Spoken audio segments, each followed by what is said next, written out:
Yo, sometimes I want to slap my camera in the face. You ever wanted to slap an electronic in the face? Sure you did. Sure you have. You remember the floor model TVs that were big wooden pieces of shit, and you have to walk up and smack it up on the side to clear it up. Then adjust the bunny ears. Yeah, I got some archaic equipment in here today. Please forgive me for the late start. We're 18 minutes behind schedule. If this is your first time here, thank you for tuning in to Cross Faded. Please make sure that you like, subscribe, and share. Omega Classic Records is the page and the name. And as I said before, this is not our regular forte. So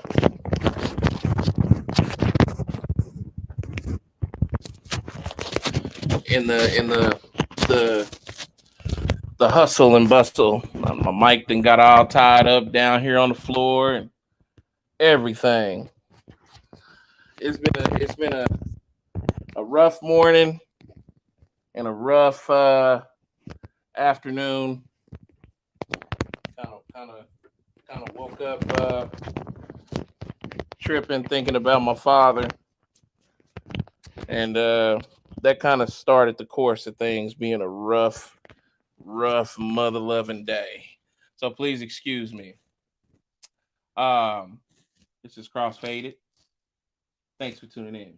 Crossfaded, crossfaded, crossfaded, crossfaded, crossfaded, crossfaded, crossfaded, crossfaded, crossfaded. Bad they never made it. Bad so now they hating. They bad for how they played it. I'm just trying to make it, trying to hold my placement. Thanking God for the graces, watching for changing faces. Crossfaded, this is a special occasion. Subjects hotter than Cajun, Edulay and Mason. Crossfaded, I'm just a duck in the pond. Shout out to Dorian, my reign has just begun. I be crossfaded, crossfaded, crossfaded, crossfaded, crossfaded, crossfaded, crossfaded, crossfaded, crossfaded, crossfaded, crossfaded, crossfaded, crossfaded, crossfaded, guys, and notice crossfaded, crossfaded, crossfaded, crossfaded, crossfaded, crossfaded, crossfaded, crossfaded, crossfaded.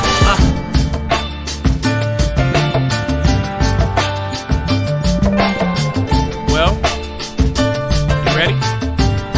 Let's start the show. Yo. Welcome to Crossfaded. Please make sure that you like, subscribe, and share. Omega Classic Records is the page and the name. Shout out to Pat Montgomery tuning in. What up with your pimp? Hope to see Lisa in here too. Shout out to the wonderful, gorgeous Miss Lisso. Yes, I'm here now. How you doing? Struggle bus, but we are in the house like a church mouse. Man, it's crazy today. We got a lot to talk about. Not to mention Jerome lost a bet to one of our viewers and close friends, Chris Kleiss, over the championship game.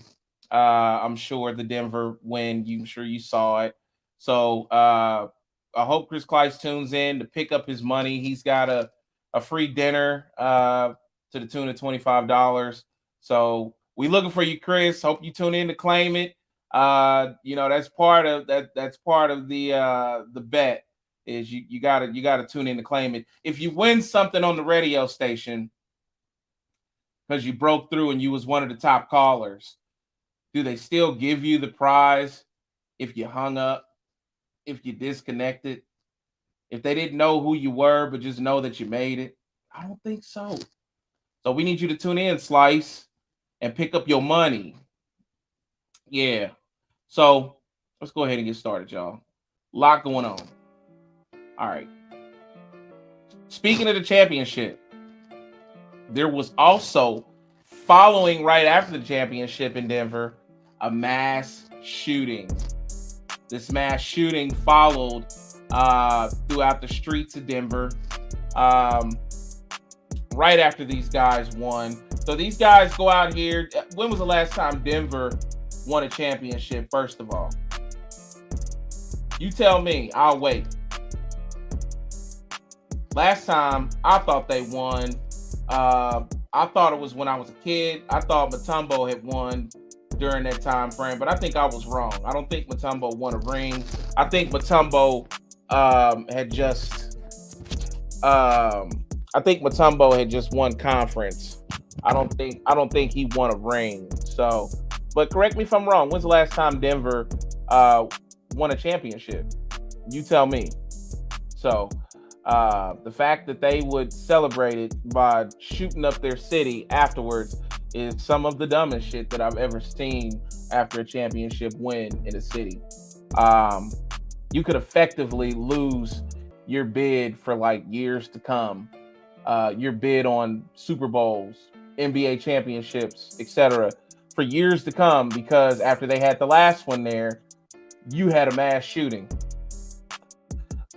June 13th, 9 people injured during a shooting in Denver, where fans had been celebrating the Nuggets NBA championship. And this is Tuesday morning. Um, the Denver Police Department said that 3 of the victims were in critical condition. And some of those victims also sustained non-life threatening gunshot injuries. And they found some folks to take into custody.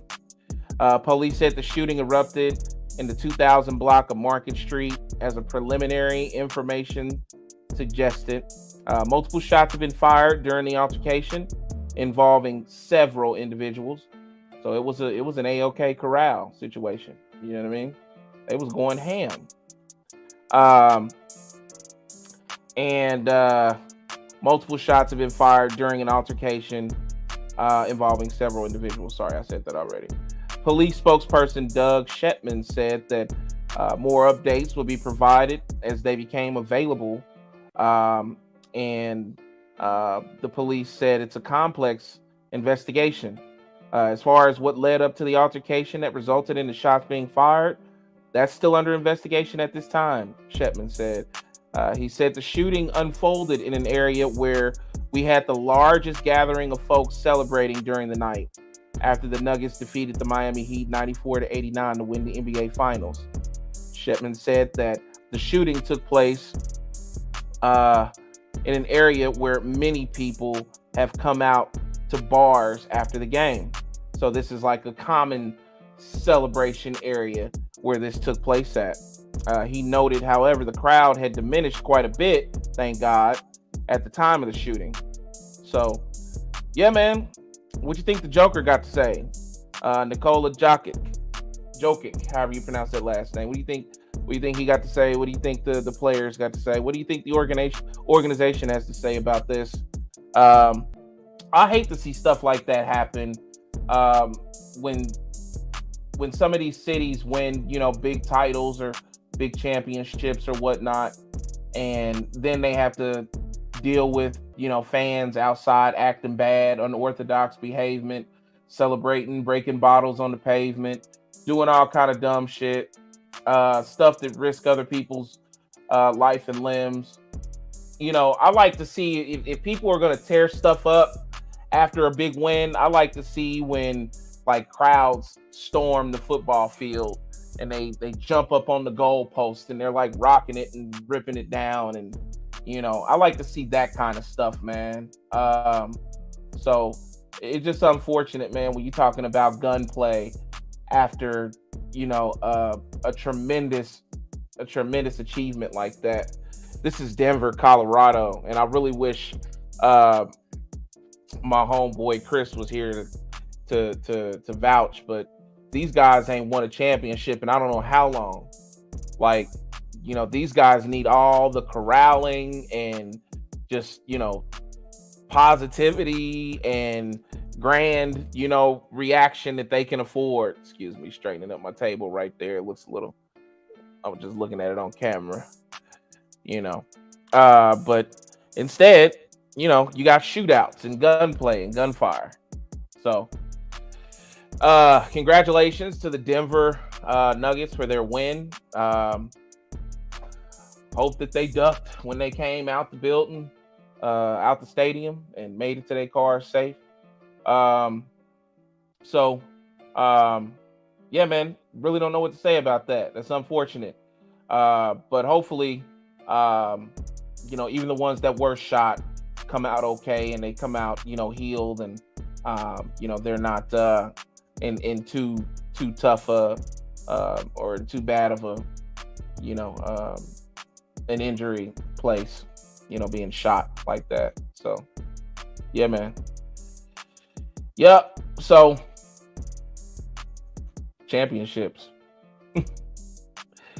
um Speaking of championships, once again, Jerome Murphy will be here to give his um, winnings to Chris Kleiss. Hopefully, Chris Kleiss comes in to pick him up today. So, but yeah, man. Next on the list, crazy story right here. We got a dead grandma that wakes up in her casket at her own funeral. All right, stop.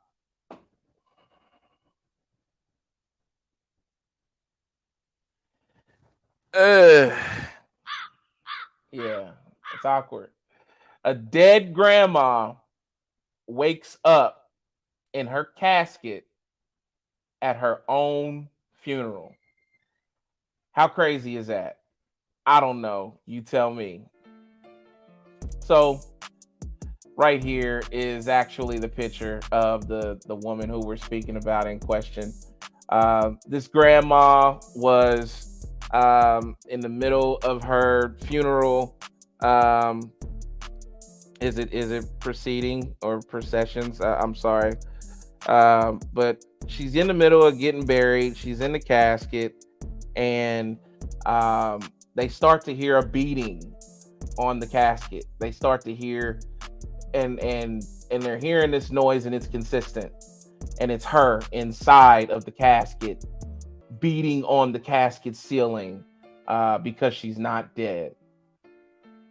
Mourners at an Ecuadorian wake were left stunned after their dead relative began banging on the inside of her coffin. Her name was Bella Montoya, 76 years old, regained consciousness during the vigil, which was held in the city of Babahoyo on Friday. Incredible video shows medics tending to Montoya after her loved ones realized she was still alive. She can be seen clearly breathing, and she is removed from the casket and placed into a stretcher. Her left hand was hitting the side of the coffin, and it was shaking. This is Montoya's son. His name is Gilbert, and he told this to the local media.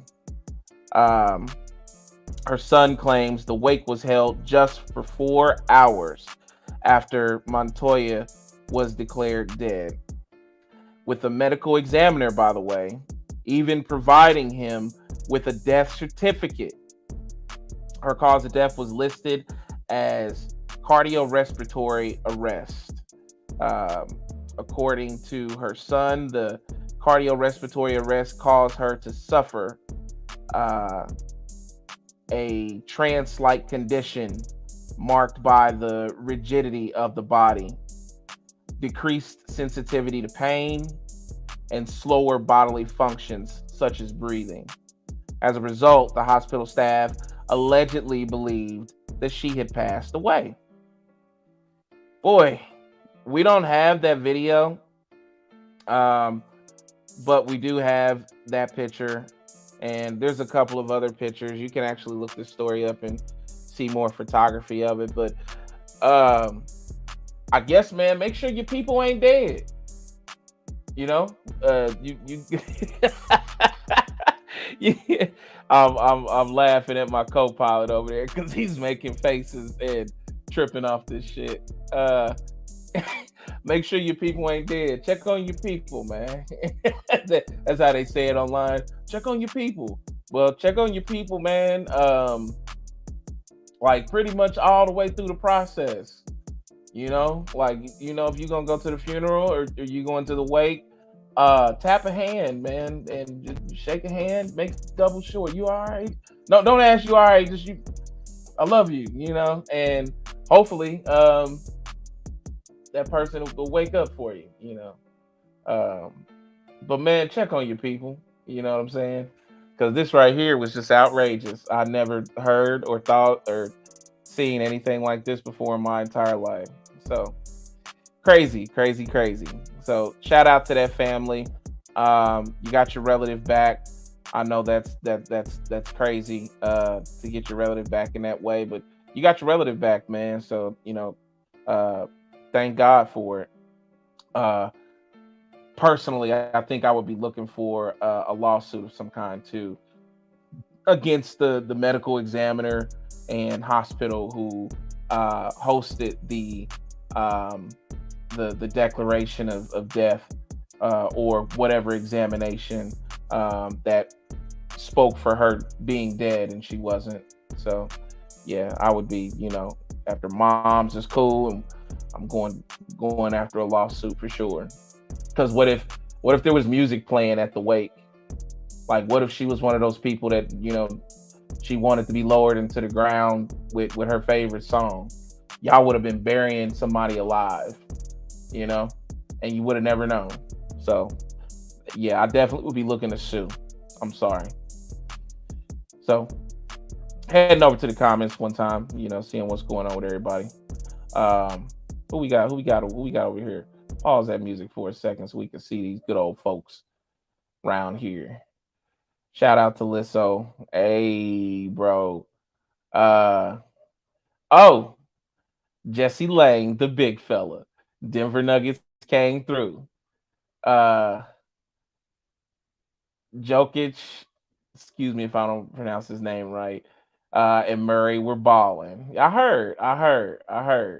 Uh yeah, she woke up, Jesse. Yeah, them drugs to kill her didn't work. No, they did not. This is insane. Shout out to my boy, man, Jesse Lane in the house. Jesse Lane is a good friend of mine that um, I need to start rocking with you some more, Jesse, man, and just put the time aside, man. Even if it's just me and you, man, and we tell the young ladies they have to chill out. You know what I'm saying? We need to get together, man, and go do the damn thing. You know what I'm saying? So shout out, man. Thanks for coming through. We're gonna be talking about the wonderful shoot that we had this past weekend as well that Jesse Lane was a part of, and a couple of other folks inside of this private group for the Out This Bitch video. So we're gonna be talking about that. Shout out to the wonderful Miss Lisa Montgomery in the house. Lick off a couple shots for that young lady, man. Them couple shots is for Lisa Montgomery. Lisa Montgomery, sister of Pat Montgomery. And those two are future podcasters of the show, possibly titled Who Manifested This? I think I got it right that time. Or no, who manifested this shit. So shout out to the Montgomerys, they both in the house. And thanks, Pat, for tuning in, even though you don't have much time. Pat's tuning in, Lisa, from I think he's getting ready to go to work, and he just said, "Man, I'm gonna tune in and spend a couple minutes with you." So I appreciate that. Every time y'all tune in, I'm gonna big y'all up. Even when y'all show start, we're gonna be bigging y'all up. We're gonna take this tag team podcast situation all the way to the end of the line till we both getting checks. Because you guys are, the only podcasters that we know and are rocking with and, have a relationship with like that. And Pat's my boy. So, yep. YouTube won't let us use shit in our name. My suggestion, possibly put an asterisk over the I. So I know exactly what you mean. You guys will come to see that YouTube has a lot of policies to upkeep the community and to keep things, in line. And I know what you mean. They It seems like you're under heavy censorship, but YouTube is also a place where they allow a lot of freedom of speech. It just can't be hate speech, and it can't be a lot of sensitive words. stuff I can't say on this show. Just like our epidemic, when you on YouTube, you have to refer to the epidemic as the epidemic. You can't say Rover 17 or nothing like that. So, and if you do, you have to say like Rover 15. So, but keep trying, and it'll work out. Just any questions you got, just hit me up and ask me, and I'll do some research too. But try putting an asterisk over the I in the title. That may work.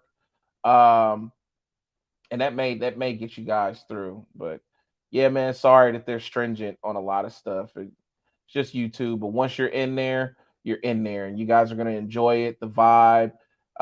You guys are gonna enjoy the benefits, the bonuses, watching the views grow and watching the fan base grow. So yeah, hopefully, man, you guys will get past that. But try the asterisk and tell me what happens with that. Yeah. Um, so um we're gonna take a quick breather for 2 seconds, and we'll be right back after these messages. Remember that Saturday morning cartoon? After these messages, we'll be right back. Rappers, producers, hip hop entertainers, hit up CWK Promotions for any of your management needs. Promotions, booking, studio sessions, feature help, models for your music videos, and much more. Hit up Chris Kleiss with CWK Promotions. Booking from 15 to 30% cheaper. Models, $50 to $500 for your videos. Promotions of any kind. Studio sessions ranging from $35 to $175. And features from $10,000 to $250K. Hit up CWK Promotions now.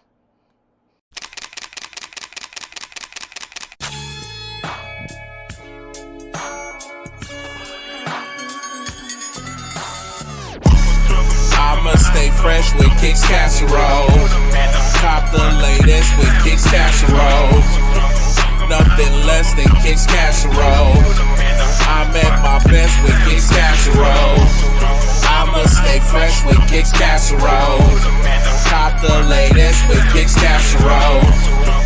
Nothing less than Kicks Casserole. I'm at my best with Kicks Casserole. Look, nigga, I'm dumb fly. Every time the sun rise, murder classrooms with my fresh since junior high. Fucking up the cafeteria, Columbia 11 highs. Chicks cutting hella eyes while I move with a smooth stride. North Carolina from head to toe, freshest that you know, and that remains from then on into tomorrow. So I'ma stay getting figures, macking bitches, getting bigger, and fresh from head to toe with Kicks Casserole.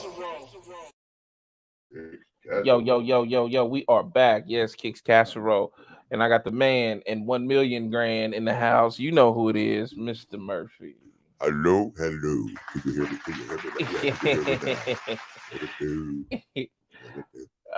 Before you had got here, I was talking about the championship win and how the mass shooting followed right behind it. Right behind it. See, that's why they say when you win a championship, act like you've been there. But these guys have never been there, so they, But that's nothing. I mean, Philadelphia, they very prepared for it when they go into the playoffs and win because they know guys are gonna be. They have to put grease on the poles to keep people from climbing the light poles and things. And, oh wow! Oh yeah, Philly goes crazy. Do they really put grease on the poles? Yeah, they have to grease the poles to keep folks from climbing. I didn't know they did that. Yes, wow. Yes. Hey, anybody's a Philly fan, you can see it on TV. They came close to winning that Super Bowl. The city was like, "Oh God, no!" Because they know they people they lose. And one guy was out there eating horse poop. Damn. One guy, it was good, and everybody drunk off there behind. So, oh yeah, Philadelphia. Philly. What championship we talking about? Any championship, if they win anything, they go crazy. Anytime they win a championship or get close to it, What they done won the most of? Hockey, Stanley Cups. They got a few Super Bowls in there. Do they? With who? My boys with the Eagles. With the Eagles, yeah, Eagles got in there once or twice. I think. Okay. Not mistaken. Probably was before my time. It had to be. Yeah. Yeah. But you're right though. Denver did win, and I put my foot in it. And Mr. Chris Slice, he called it right too. You know, I should know, but he didn't know there was going to be gunplay afterwards. He didn't predict that. And Chris Slice ain't even in here, man. Oh, he's not even in here. Not even in here yet. So I hope he tunes in. Yeah, You know, yeah. one person that did just tune in, amazing. Shout out to the boy Cold Blooded, aka my man in 1,000 grand, my boy Balboa. My boy. That's my guy, man. He just tuned in. He said, he said a horse shit. He got the horse and then the little piece of shit. And I think you that's going on YouTube. Yeah, I think she's meaning in like title in literature. Yeah. They showed the guy going down there, grabbing up the pile and eating it. That's doing disgusting. the NBA. I think it was doing the basketball thing. I think. Ugh, Yeah. Greasing poles and everything. People, boy. yeah. Really. Cold blooded. I'm fighting between. I'm just calling what I know Balboa because Cold Blooded is a group actually, but Balboa says they won with Nick Foles. Yes. Who was that? A player? A player. Okay. Yeah.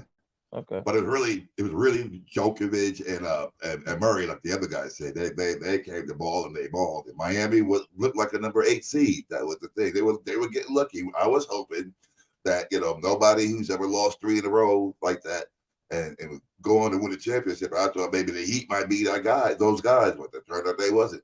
And by the way, Jimmy Butler is not Michael Jordan. Man, here we go. He didn't play like it. Here we go. You know what? We didn't just open this up early. So before we get knee deep, let me just go ahead and do this the right way. Yeah. This is sports, ladies. A slow roller, but Martinez doesn't run well. Jeter up with it. Starts spreading the news. New York, New York.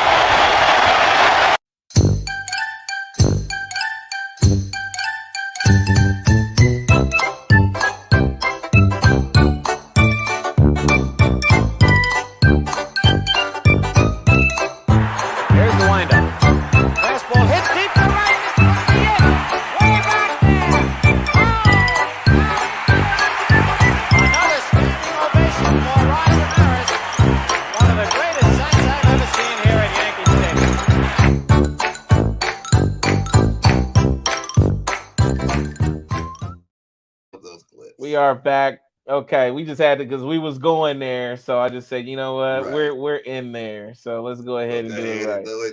Yeah, but we still also are waiting to see. Somebody told me that Ja Morant was supposed he got an indefinite suspension. I don't even know if the commissioner. We're still waiting. I thought the commission came out. I'm pretty sure he came out like yesterday. Yesterday? Yeah. I was listening to that. I didn't hear anything. I was checking off the sports vibe and see if anybody's talking about him. It must not be that big a deal, but if he got an indefinite suspension, that's a big deal. Yeah. And we're still trying to figure out what's going on with Zion Williamson, Hadn't heard any more about that. Just the young lady is just kind of going on a tear. The porno star. He's porno star going after it. Boy. Yeah, he's referring to Zion Williams' pregnancy issues. He's getting engaged with one girl who's pregnant, and then a porn star pops up and says she may be pregnant too. Mariah Mills, one of the most notable black porn stars in the game. So Zion's got some shit on his hands. He's got some stuff, but now they're talking about trading him because he's hardly ever on the court. They talking about trading him? Yeah. Who, Zion? Zion, yeah, because he's hardly ever in the court. He's got issues, evidently off the court now, and on the court, he's got issues. His weight has never been right. He's never been able to control his weight, and he's just wasting away. And now this, so because I guess he was a first round pick, and all places you want to wind up, and you want to wind up in the Mecca like New York or Miami or someplace like that. You wind up in Portland where you wind up with the Pelicans in Louisiana where nobody really sees you. He's the Pelican, and he's like, I didn't want to be no Pelican. I wanted to be a Knick or a Net or something other than a Pelican. Balboa says he heard that the Pacers may be looking at him. Really? He won't get no player time with the Pacers. Man, Pacers ain't about to bring Zion Williamson here, man. With his baggage, he might need to And get the out of Pacers time. is trash, boy. And all they want, man, all they want is just dudes who ain't got no name that just come from college that ain't, you know what I'm saying? They want the cheap route. That's what they want. Pacers don't want to pay nobody to play. They want that. Yeah, and the Colts work the same way. Colts going through it, about to start going through an issue right now with is it Jonathan Taylor? Jonathan Taylor's this his contract. And I wasn't even expecting to talk about this. It's just something I read a couple of days ago. His contract is about to expire. Yeah. So, and he was, talking to ESPN and telling them, man, they got to start recognizing our value, because I guess running backs value has been dropping. Decreased a lot, because the game is more pass oriented. They don't really run the ball that much. That's crazy, and I come from the time of running backs. You know what I'm saying? Earl Campbell, man, like my man, Barry Sanders, Emmitt Smith. You know what I'm saying? No, running backs don't get no love. Balboa saying don't get no love. Hey, we got the same thing going on in New York with Saquon Barkley. He was electrified. He lit the Giants up and got him going. But now he's a running back and he's sitting out already and everything. They don't love the running backs. They go for more for the wide receivers. They want to throw that ball down the field. Look at LBJ. He signed with Baltimore. He's the wide receiver, and he's 30 years old. They wonder if he can still play. And all the young guys like, yeah, I watched you growing up. He said, I'm only 30 years old. He'll make me sound like I'm 60-something years old, Yeah. But he had all these surgeries and stuff. And the question is, can he still play? Is he going to be that distance down wide receiver, that's going to catch it and blow past people? He probably can't blow past people like he used to, but I know he can be a possession receiver. He can catch that ball, Balboa saying that the Colts is going to give him a bag. He said, mark my word, JT. They're gonna have to. JT will have a contract before training camp starts. See, but the only problem with the Colts is you see this happen all the time. They get these players, they play here for a few years, do great. Then they don't want to pay them, then they go someplace else and blow up, boy. Yeah, I don't know, Balboa. It sounds good, but I done seen so many guys come and go. And when it comes to the Colts, man, they let go of. I mean, hell, they let go of Peyton Manning. Bob Sanders was the best. They got Bob Sanders, but he wasn't doing all that much. He got overweight too. But a lot of these guys, they make it big in other markets, on other teams. And look at Eric Dickerson. He left here. Eric Dickerson. Yes, Eric. Dickerson. So I don't know, boy, man. We gonna see. I wish they would do something. Meaningful. Yes. Meaningful. I wanted to do something sustainable. I want to see us go to the playoffs, and we got spoiled because we had Peyton Manning. Once he finally figured it out and carried us to the championship, but the game, he was a game changer. They had to prepare for him when you played Peyton Manning, because he was smarter than most coaches. He was something. Pat Montgomery, he says, this has no bearing, but every football and baseball championship game I have ever been in, we won. Back to back in football. And what you talking about? You personally playing, Pat? Yeah. You talking about that, I don't know. Well, shit, you need to go. We need to get you on the Colts team. Because they trash. Or the Patriots team. Trash. Come help our team, Pat. Come help our team. Balboa says both those guys was hurt. That's 2 or 3 games ago. That got AR, the rookie quarterback. The rookie quarterback is going to bring the life you are looking for. Yeah. Who is AR? Okay, he's a new quarterback that we just acquired. I forget his name. Of somebody from college? Yeah.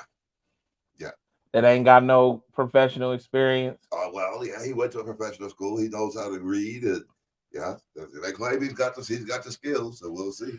Listen, but I can't pin hopes and dreams onto a plastic bag, and that's what it comes down to. Being a Colts fan, they want you to pin your hopes and dreams to a kite. They want you to hope on a paper plane. Mm. And I just don't have it for the Colts. I've been seeing them make terrible decisions since I was a kid.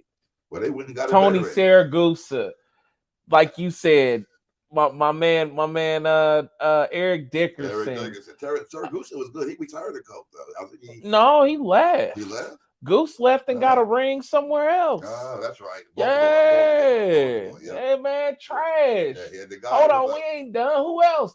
How they just got rid of my man 88, Marvin Harrison like that.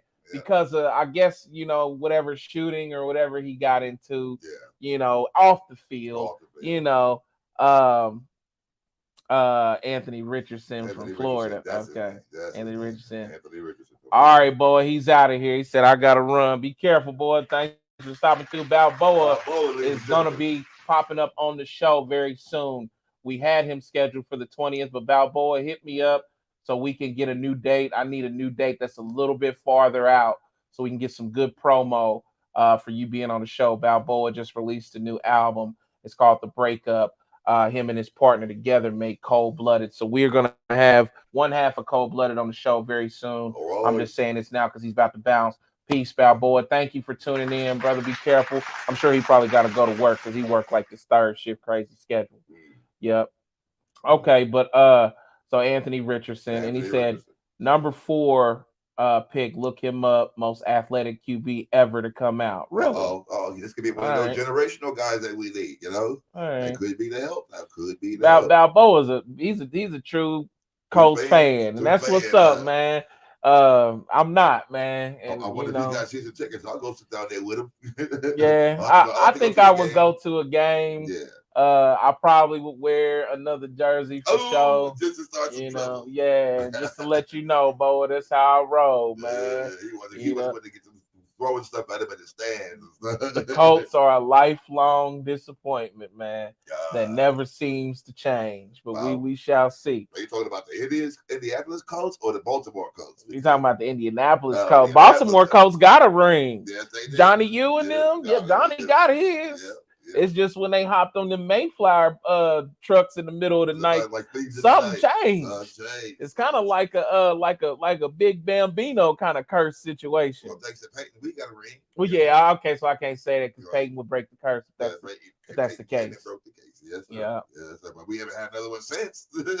Yeah. We're not like Kansas City is getting one, another one. He gonna probably get 3-4 more before it's all said and done. Yeah. He gonna be the richest man, boy. Hold on, who you talking about?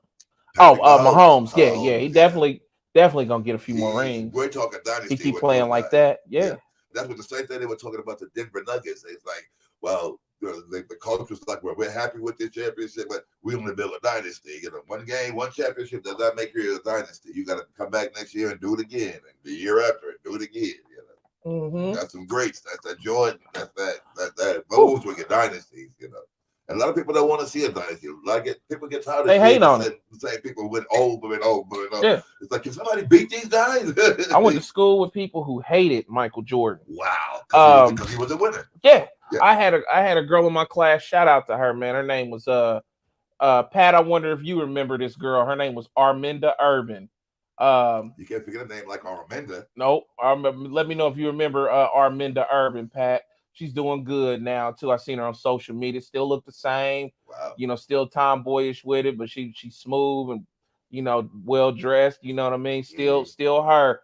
And she was a big Scottie Pippen fan. She loved the Pippen. She loved Pippen and she hated Jordan. I was like, how do you love one and hate the other? You got to have both for the team to coexist. Right. And her thing was just Arminda. What I would learn as I got older, Arminda had read what's the name? Who? Arminda Urban, your next door neighbor? He's trying to say. Let me know if that's what you're saying, Pat.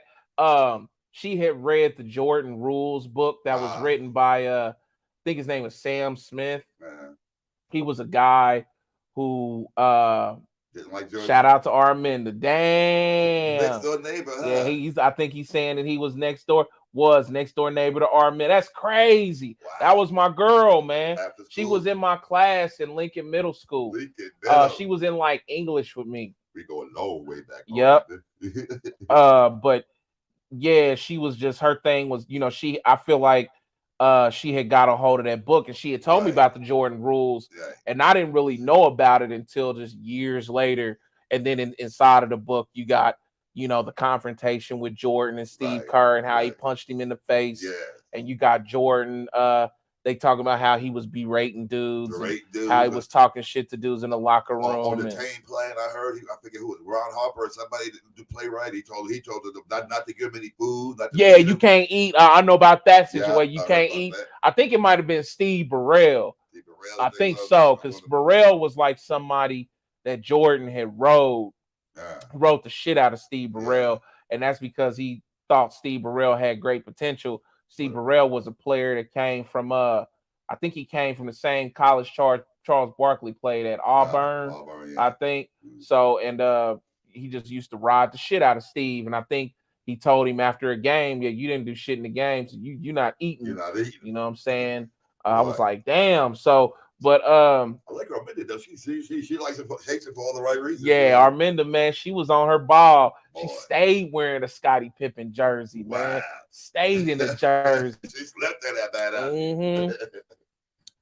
So yeah, that's crazy, Pat. Next door neighbor to that girl. Shout out to Arminda, man, wherever she at. Had to tap her shoulder on social media, man, and tell her we was talking about her. You know what I'm saying? But good things come out of it. Yeah. Lisa Montgomery said, I lost interest in the Colts when Peyton left. I watched for a little bit, but without Peyton, I felt like the Colts didn't have much of a team.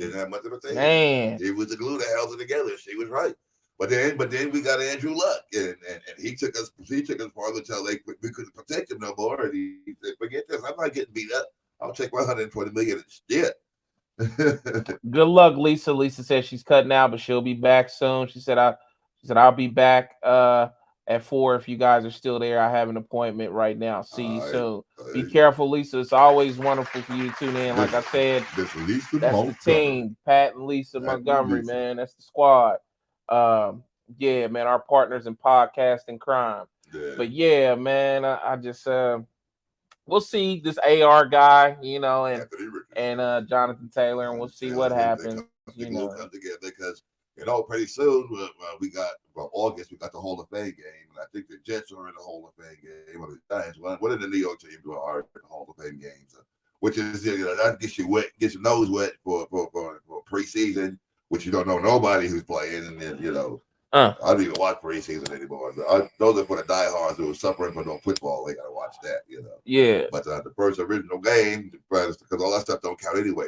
September 8th, September 9th, I think is the whatever day Thursday is in September. That's the first game. So football, yeah. Okay. Yeah. So we're chomping at the bit, waiting for the first official game in September. So watch, he'll be here before you know it. They'll be here before we'll be rolling around, boys. They get their jerseys out, getting all excited. The tailgating's gonna start. Gambling's gonna go overtime. Then we still have a few football players that got caught out there gambling, not even smart enough. These might be the big dummies, calling from your own phone, where strictly the bylaws say you can't gamble, but you get caught out there gambling. Some of the commissioners working with a few of these guys. I think about 5 guys got caught out there gambling in football. What? They're gambling on their team, gambling on other gambling on their team? Yeah. Oh. So the NFL fought gambling for years. They didn't want no parts of it, but now it's all embracing now. It opens its arms up to gambling, and they figure it's the right thing to do. But you gotta watch these players because they're getting involved and getting caught out there. Yeah. I'm trying to think of who else. Can't be gambling on your team, gambling on your team. That's what caught up. Oh boy, the Cincinnati Reds. Pete Rose.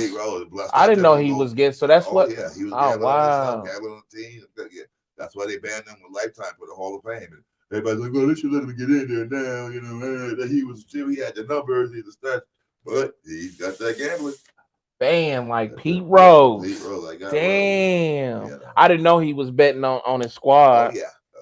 That's why that was bad enough. It was gambling, but then he was betting on his own squad. It's a habit he couldn't put down. Wow. Was he? I never got to really watch him. Was he really great? Oh yeah, he was good. Wow. He kept it together for years for him, but until that whole thing fell out. People loved him. And people still do. A lot of guys still do. They still want to try to get him in there, but Was he gambling like on his team yeah, to to lose? Like he lose. was throwing Yeah, games? yeah, yeah. Really? That was the implication. Yeah, that was the implication. But he has a documentary out there. You can go and read it and follow up on it if you're so inclined to.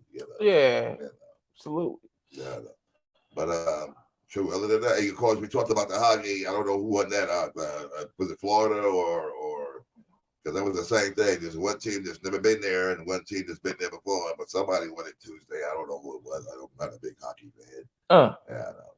So what they left right now for the summer is just baseball until football heats up.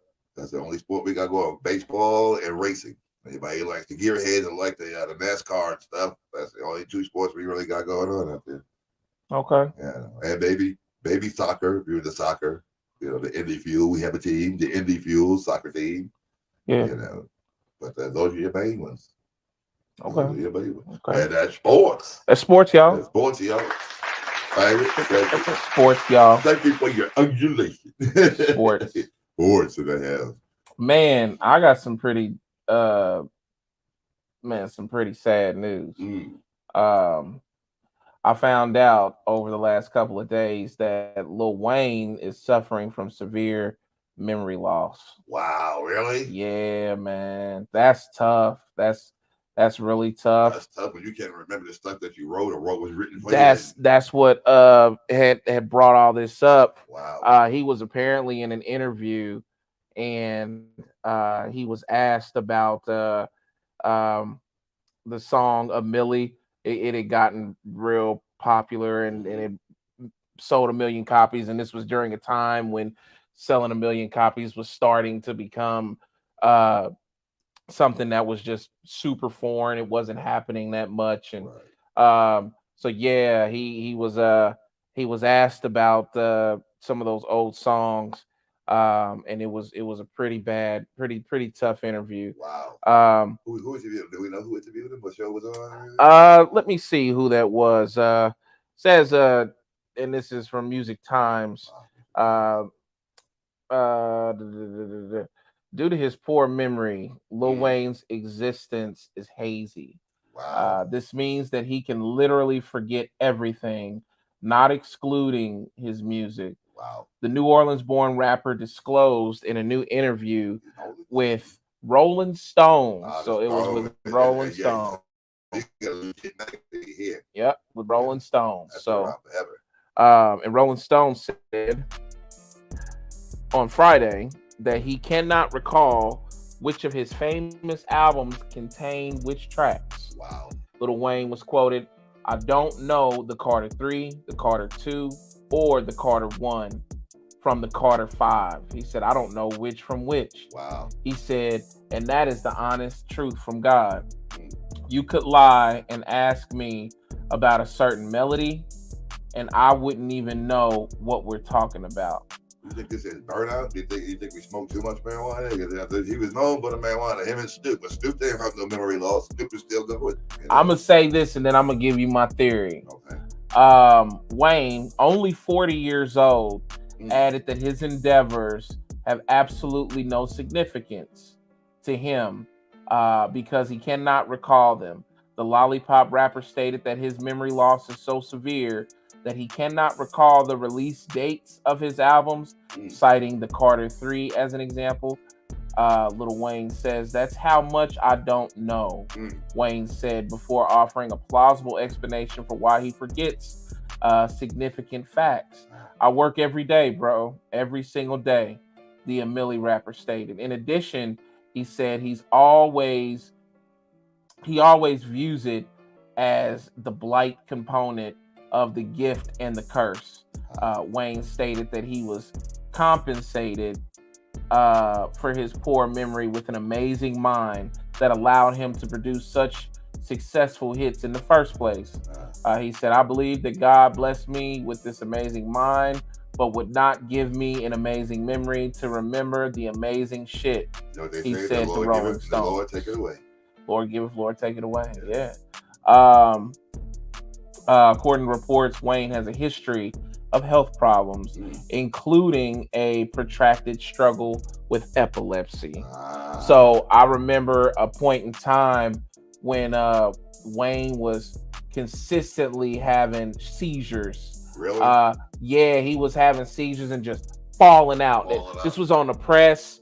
I think we might have one show where there's a seizure episode on stage. I think, don't correct me if I'm wrong, but I remember him going through that seizure phase really right bad, really bad. So I think the seizures are probably the culprit, but I also would have to say that you drop like that, hit the head. That doesn't help either, Yeah.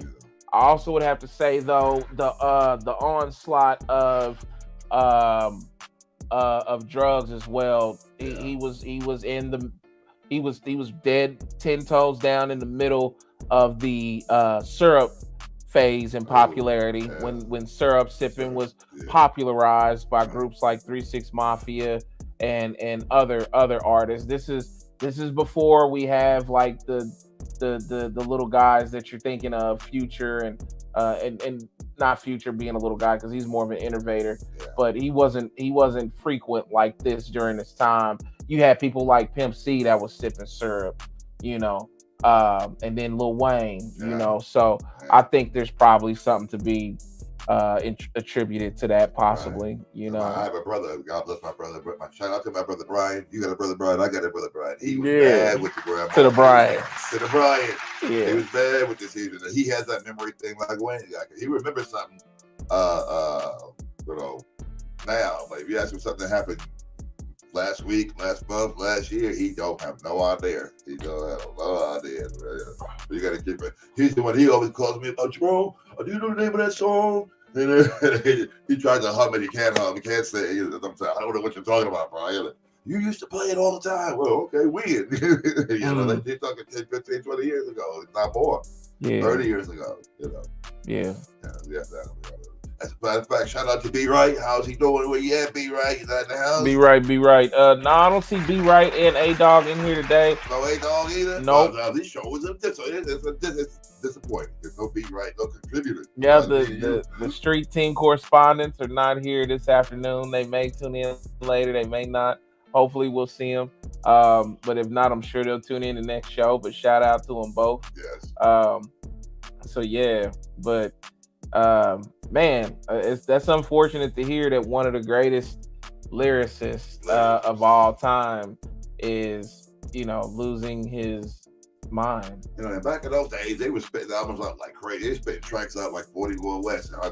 We can't expect them to remember all the tracks. There's some that made it and some that didn't, I mean, yeah, but I mean, but release dates, you should remember release dates because that's the day where it took off, and that, and I think that right there in itself just represents a severe memory issue stemming from, I'm sure, his epilepsy and his seizure outbreaks. I've never heard that about him, but I'm an avid fan of Lil Wayne and interviews and things like that, and I never heard he had it. He was having I remember he had the one seizure.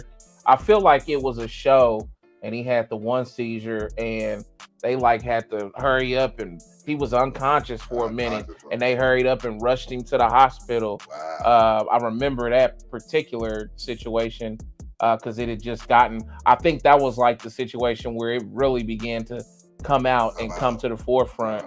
So. You ever seen Lil Wayne in concert? You ever been to the actual show? Not of Wayne's. No. Wayne, no. Nope. Yeah, I figured that had been one. Then again, you go to those shows, you got to worry about getting shot. Boys cut packing. Yeah, you got to run to the car, man. You got to run to the car. Yes, don't hang around and look for an autograph, but get out there as fast as possible. Yeah. Jumping over to the comments for a second, we got Melissa Thomas says epilepsy does not affect any two people the same way, and the symptoms vary. Yeah. So everybody has a different experience. Right. Different drugs. Drugs. My brother now, he's finally got it good. He stopped dropping like he used to, and he's working out, eating better, and they got it under control finally. He's 41. something like that. I mean, he used to stay with me every Friday night. This guy would fall out. I call the ambulance. And Brian is out again, and I stopped going to the hospital because in New York, you go to the hospital, you're sitting in there for 12 hours for something that he did to himself because he was always drinking and smoking, and it cut his Dilantin. He was on Dilantin. It always cut it. And after the first time or two, he was sitting in the hospital for 12, 13 hours. I said, that's it. I'll just call the ambulance and have them take you. I'm not sitting in the hospital every Friday night because you're going to want to get drunk and high and fall out, Yeah. I'm trying to give him tough love. And he finally figured it out. Yeah. Damn. Mm-hmm. Well, with that being said. Yeah. Any other comments? No comments. No comments. Say a So, prayer for Little Wayne. We all bopped our head to his tune back in the days, tapped our foot, popped a finger or two, yeah. Wayne was on it. Yeah. Prayers to him, man. Prayers to Wayne. Prayers to the whole family and everybody over there, Cash Money, regardless of the ruckus or whatever that the news reports. Them guys, don't let it shake your foundation. Man, them guys love each other and they come from nothing together. So, nobody wants to see anybody die, and that's just anybody in their right minds. Right. So, God bless Wayne, and man, hopefully, maybe there's something that can turn that around, something he can, do on a daily that can affect, how the brain or slow the deterioration of that memory area of his brain. In this day and age, they gotta have something. They're inventing all these new things and stuff. There's some type of robot or computer that you take along with them that remembers the crap for them and stuff. The actual robot. Hey, robot, when did I release or your phone? You can put all that crap in his phone. Let me result my phone. Let me check my phone. Yeah, crazy, man. Yeah. All right, Pat. Pat said he's riding out. Thanks for kicking it with us. He said, nice to spend time with you guys. I do have to go make these dog treats. Yeah. LOL. Take it easy. Be easy. Pat Montgomery. That's my boy right there. Yeah, man. So prayers to the family though, Lil Wayne. Lil Wayne, I hope y'all figure something out to deal with that. I really hope y'all do bounce back. Did we get a comment from the lovely Cheryl Thomas? Did we hear from her? She is not here. It's a lot of other folks here that and there's a lot of folks that ain't. Yeah. I think it's a date. Yeah. It's all good. They're gonna have to keep up and catch it when they can because we're shortening the time, you guys, for starters, and we're also trying to run at least possibly 2 days a week or at least a Tuesday and Thursday a week. So yeah, hang on because it's getting ready to pick up speed. Oh yeah. Yeah. Okay. But got it. We know everybody keep asking me about the link. You never dropped the link during the podcast, do you? No. There's no way to. Folks just have to go to the YouTube page. Okay. That's it, and it's simple. It's Omega Classic Records, or or Omega Podcast, Omega Classic. Nope, Omega Classic Records. Omega Classic Records. Okay. Yep, like we said at the beginning of each video and each show, Omega Classic Records is the page and the name. The thing that I begin to figure is who really wants to find you will find you. Right. Because people, are able to find all different kinds of things online that they want, whether they're material or intangibles. Right. So, but I make it if you look hard enough, you can find it. Yeah, and I make it a point to say, Omega Classic Records before we start the show and then after, and then on every video. But you got people like Lisa Montgomery. She didn't know where the show was at, and she didn't know how to get to it. But she hit me at like shit. It was like 12:30 this afternoon. It was like, I'll be tuning in. I'll be there. Okay. So folks gotta, just like I didn't send people the link, and they like, how do you get there? I just sent you the link. Like, click the link, push the link.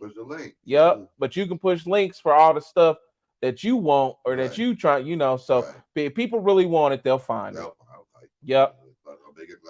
That's all you got to tell them. And when you get on the Omega Classic Records page and how YouTube pages are set up, because by this time, when you look at the statistics, YouTube is the number 2 search engine in the world. YouTube is no longer just a video website when it first emerged. Right. YouTube is now a search The engine, search engine. and Google is your first search engine that's the Right. most used in the world. Right. And Google owns YouTube.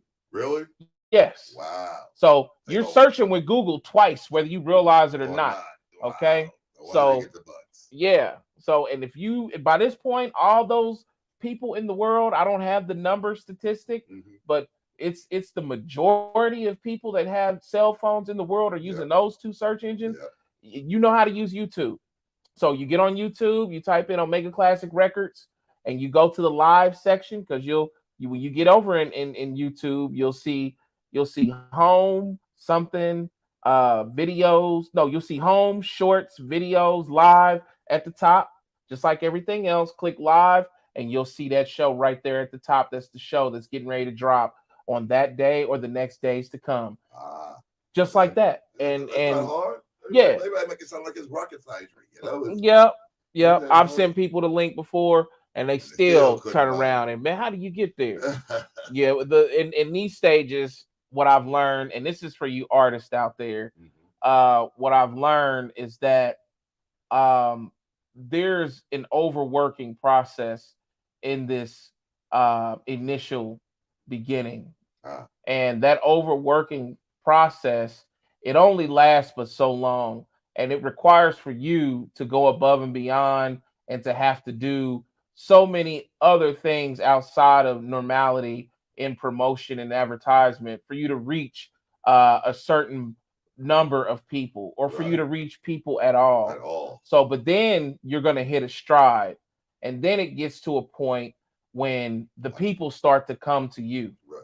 and when that happens, now you're approaching cruise control, Cruise if not control. already cruising. Right. And then So somebody told somebody, and somebody else told yeah, somebody, and so on and so on. And and then, guess what? Those people that found you were people that really wanted to find you. right. Yeah. Sometimes it isn't your family, sometimes it isn't your friends. And here's the thing about this show: we're not even broadcasted yet. Like we are uh specifically on YouTube, On YouTube. and we're broadcasting across social media platforms, splintered, through a website. Um, I forgot the name of the website, but we're splintered through a website that delivers your broadcast to social media platforms. Ah, But when we get distributed, we'll be on Amazon ah. Podcast, Apple. we'll be in Apple Podcasts, Yes. we'll be iHeartRadio. Ah, At that point, yes.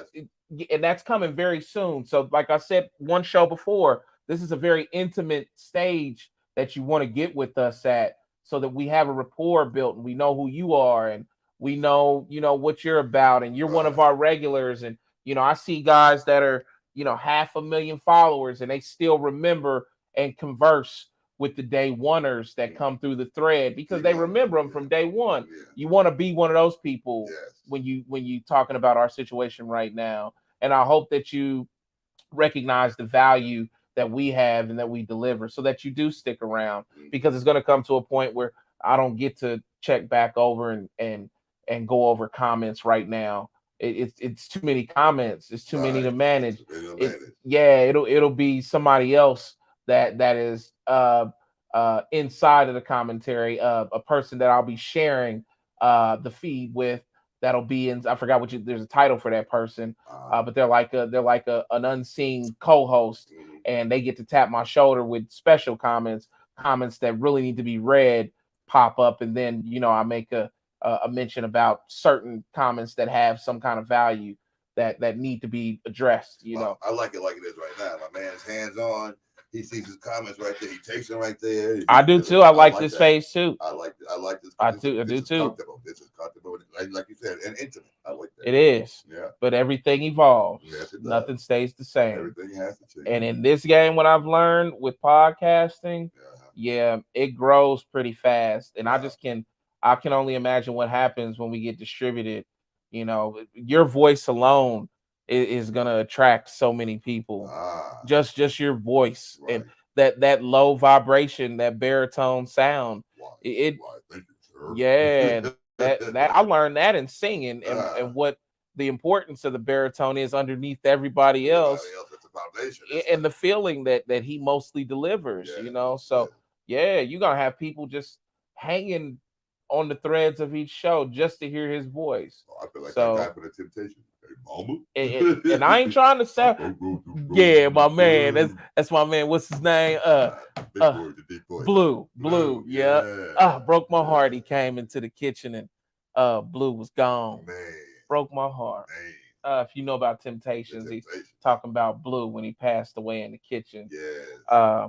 But yeah, stay with us, rock with us. If you recognize the value, love the value, go to the YouTube page and get value from it. If you love music or you're involved in music as a singer, rapper, musician, we give a ton of value. Boy. So I'm not talking in a tone of being conceited, but I'm proud and I'm ambitious, and I know exactly what happens when you take the steps that we're taking with consistency and with commitment. You know what I'm saying? We don't throw punches to throw punches. We throw to hit and hurt, and that's what we doing here. So things like this have no choice but to turn out into successes. And I like what you did, because you made it possible for the rapper, for the musician, for the artist to. Everything is one-stop shop, and anything you need behind the scenes, anything is right there for you. Yeah, man. That's cool. That's independent cool. minded. Yes. That's what it's about today. Yeah, man. Yeah. Pat Montgomery says, Rob, we were in choir together. Put it out there, Pike High School. Yeah, man. He was choir mates, man. Choir mate. What you doing, man? You supposed to be gone, Pat, man. Going to work. What he doing? We got a street team correspondent in the house right now. Actually, man, I hate to say it, he's my favorite street team correspondent. My brother right here. My family. B Wright's my brother too. A-Dog. Adrian Williams. What up, dog? A-Dog Williams in the house. A-Dog says, what's going on, fellas? And Crossfaded family. What's going on, A-Dog? That's my guy, man.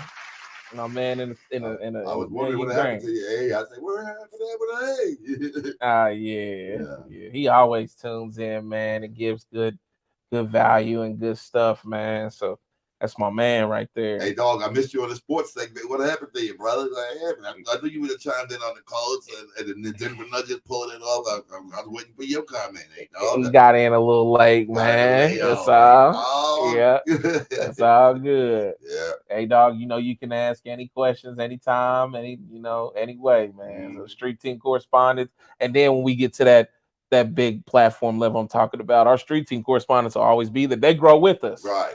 People know who when A-Dog speaks or Brian speaks or Corey speaks, everyone has a picture that comes up on the screen that shows their face and their name, and it's like a little correspondent window for each one of them. We got one in Memphis. We got one or two in Memphis. We got one. Two in Memphis, one in Florida. One in Florida. I like that. Yeah. We need a free walk. Anybody else want to be a correspondent? Check in with us if we got something to say. But you gotta have value. You gotta mean something. And you gotta have a voice. You gotta have a voice. Yeah.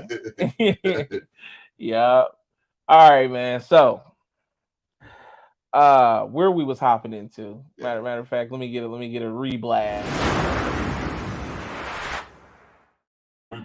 A doctor was fired for ignoring a patient's true gender. I'm gonna say that again so that you understand exactly what I'm saying. A doctor, a man who was practicing medicine, MD, me doctor. Yep.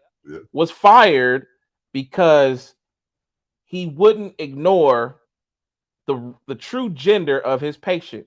He wouldn't ignore the fact that his patient had a dick. The patient wanted him to ignore that he was carrying equipment of the male gendership. Yes, that's what we're talking about right now. So, I'll tell you about this. The patient must have been a shim. Huh? Was the patient a shim? Yeah. Yeah. A shim. That's a shim. And this is absolutely ridiculous. So a Christian doctor There you go. was fired for not using trans pronouns. He said he was standing up and affirming truth, and that's the only way to move forward. All right, so this message right here is there's a message in this that I want people to hear and hit home with, and especially those of the transgender community. We are not against the transgender community here. I want that known first and foremost. So it's kind of like a disclosure right here, because that community, I feel, is so sensitive. They're ultra sensitive. So I'm leaving a disclosure before I open up the can of worms. I have or had relatives that were from the LGBTQ community way before way before it was fashionable, and way before there was a broadcasted LGBTQ community. Right. Back when gays really had it hard for real, and they was really going through hell for real. We talking 80s, 90s, and when you caught AIDS, you was dropping like a fly. You didn't have medicine to sustain you and then magically erase diseases in your system and do the Magic Johnson and shit. I got family that come from that, you know what I mean? So before I get into this, because I'm passionate about this issue, because how this comparative suffering ethic dealing with the people from the LGBTQ community has been compared to the same plight as African Americans. Let me say it again. The experience that gays and lesbians have had in the United States, they have made it comparative to the experience of African Americans. Out of their mind. Yeah. So this is why I'm passionate about this issue. So a Christian doctor who was fired for refusing to use gender pronouns with patients says his case is not an isolated one, and urged other medical professionals and people of faith to stand up, quote, and affirm truth, end quote, in battles over gender ideology. Dr. David Macarith, 60 years old, lost his job as an emergency room doctor in the UK in 2019 after practicing medicine for 26 years. Wow. He had objected to using a hypothetical patient's preferred pronoun in a training exercise. He says, I told them as a Christian in good conscience, I cannot do that, Macarith told Fox News. His refusal eventually led to his dismissal. His employer declared that failing to use a patient's preferred pronouns would fall under harassment under the UK Equality Act of 2010, and then he fired him. The doctor said he would never treat a transgender patient different than any other patient, but to him, it was a matter of honesty. The doctor says, if we are introducing a fundamental principle of dishonesty into the medical practice, that has a very big impact on the quality of our healthcare, he told Fox News. I mean, hold on. Okay. After his firing, he filed a lawsuit against his former employer for religious discrimination, but lost his claim before the employment tribunal just 3 months later. The tribunal ruled his biblical beliefs on gender were incompatible with human dignity. So the court said, you lose that case because your beliefs are incompatible with human dignity right now. If Christianity isn't protected by the Equality Act here in the UK, then surely the Equality Act is worthless, the doctor said. The anti-discrimination law claims to protect citizens from being harassed or discriminated for their religious beliefs, gender identity, and other characteristics. The verdict was partially overturned on May 2022 by the Employment Appeal Tribunal, and they said the Christian Legal Center, which is supporting his claim. However, the tribunal still held that his firing had been justified and was upheld by the Court of Appeal. So they came back and he won an appeal, but he loses, and it looks like it's an appeal in another court. Right. But he loses still. The law still remains in that main court.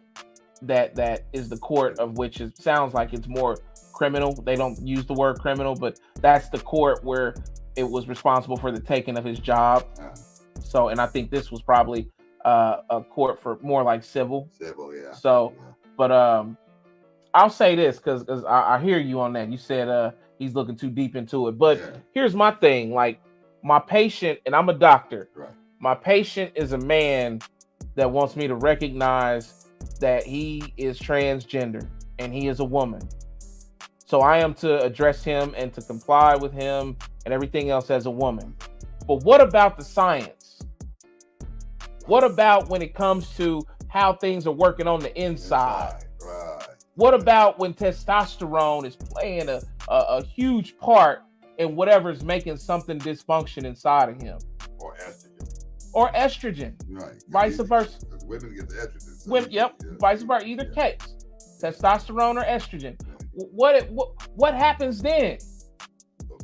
So I'm supposed to lie around the science to comfort you or to make you feel compatible to the gender that you're aligning yourself with, or that you're preparing yourself for, preparing you physically for. Like, what kind of treatment is that then? Mm-hmm. What does that mean? Okay, so you have a cancer that is, we can stop right now. Well, why is it happening? Well, it's because it is testicular cancer that comes about because of the males in your family that have carried this trait and blah, blah. Yeah. So what do I do about that? But you want to be a woman though, right? You want to be a woman. So do I not recognize your balls, that you have balls? Do I ignore your nuts and say, do I pull them all out of the conversation altogether? Because at this point, I feel like you're taking from me the ability to be a doctor. Right. You're taking from me what I went to school all these years to learn and to educate myself for, to save lives, to understand the human body, the science behind it, how it works. You're taking that from me. So now you're in the steering wheel. Because you got to tell me, because you want to feel like you're not being discriminated against because of your choice of gender that goes against your God assigned gender. So now you got to tell me how to service you as a doctor. Because you rewriting a whole new book, a whole new science. So you're coming out on the doctor's side. You're on the doctor's side. How could you not?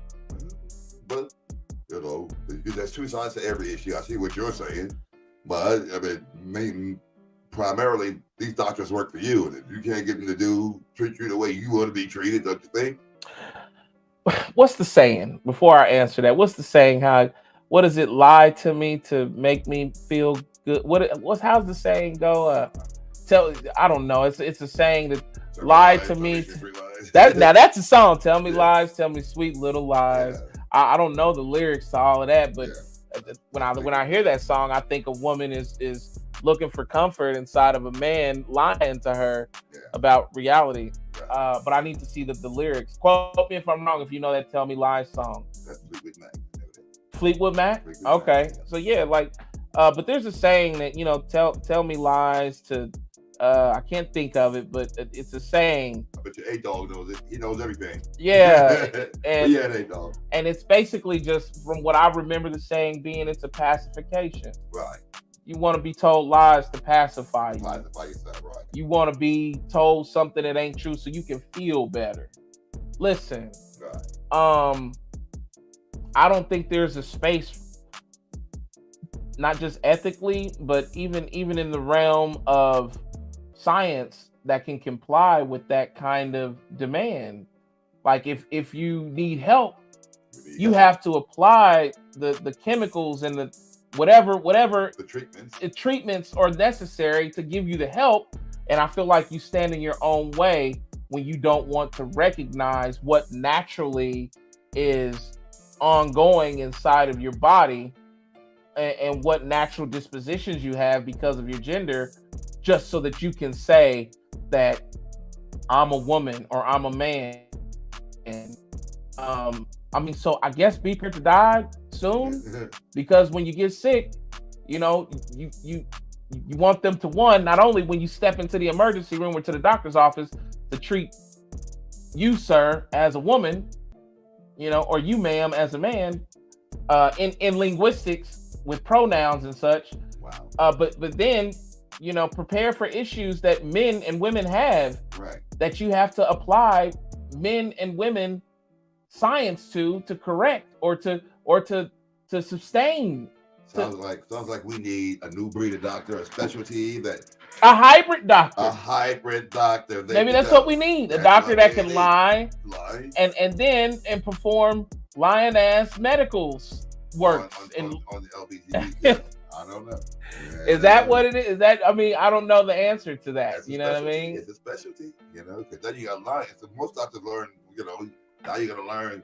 Wow. You know, whole new medical school right a whole there. new medical school, a whole new thought of treaty. Whole new school of thought. So we need doctors that can lie to a certain group of people to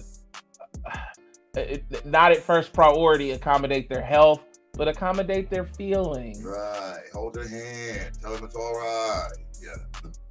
Makes me think of the Jay-Z line, bird ass niggas. I don't mean to ruffle y'all. I know you waiting in the wings, wanting to do your thing.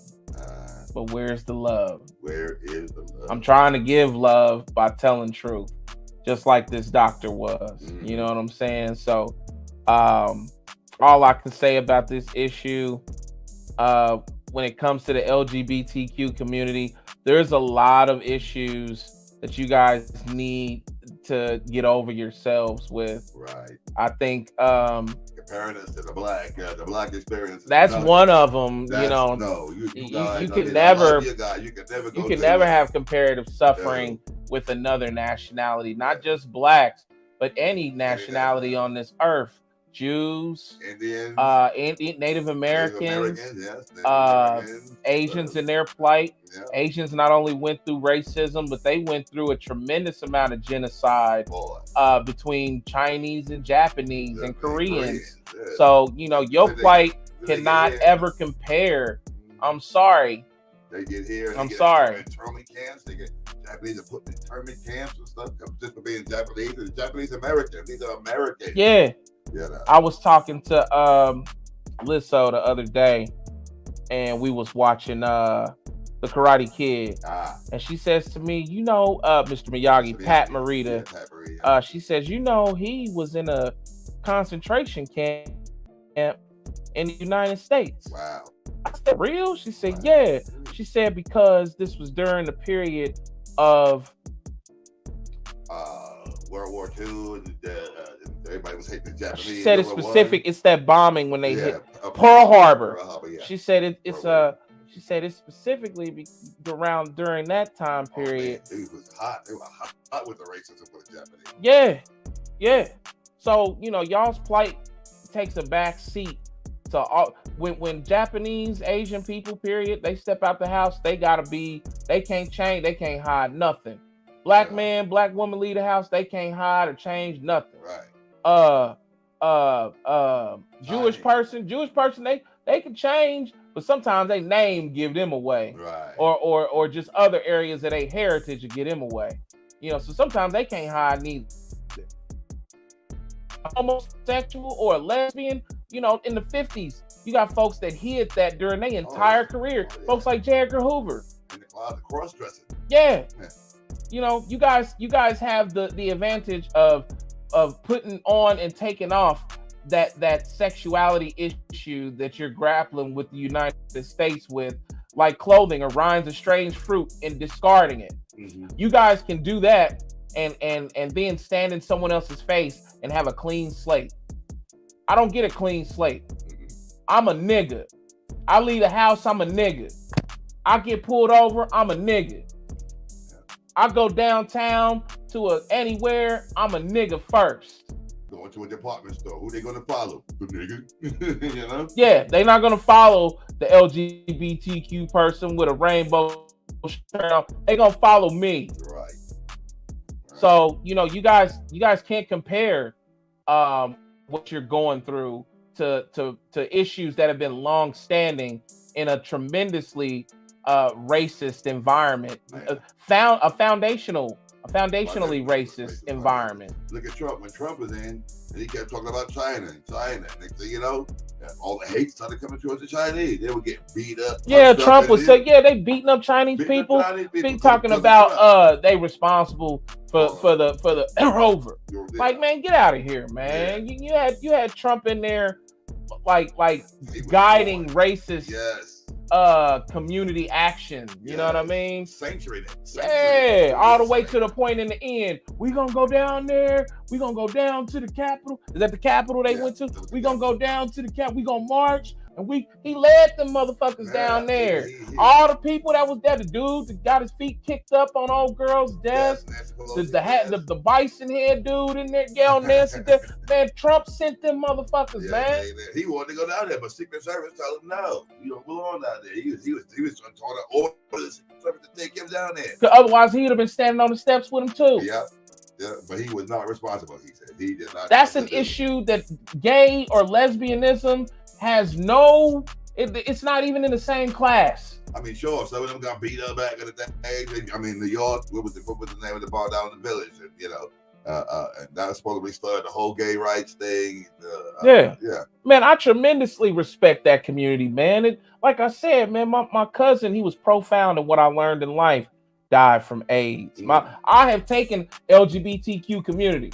I have taken a loss because of the lifestyle and the life that y'all claim and live. And I respected it through the duration, but have felt lost by HIV. So I'm just not know anybody talking. Right. I've taken the loss. I took the hit. You know what I mean? This was going on when it was closeted. It was you're talking 80s and 90s too. Boy. Like real shit. So y'all cannot compare what y'all are going through to the struggles of a black man that even when he is in uniform of the company he's representing, he still gets pulled over and harassed and subjected to a possibly deadly encounter with a police officer in a regular traffic stop. Y'all don't get to experience that. Maybe if you black but I mean, I'm gonna be honest with you, black females that are lesbians, I'm sure they can get through there a lot easier than anybody else, lesbian or straight, that's black. Black gay male, you still gonna get, they ain't gonna tell him what you're subject to. The police might go sweet on you when he see you sweet. Then he might go, all right. He ain't, because the whole ideal behind that is, America has always looked at us. You're not threatening if you're a gay black male, a gay black male. And police treat you as such. When's the last time you seen in the news when they was busting somebody like Freddie Gray or Trayvon Martin, somebody about to hit or killing them, and really gay,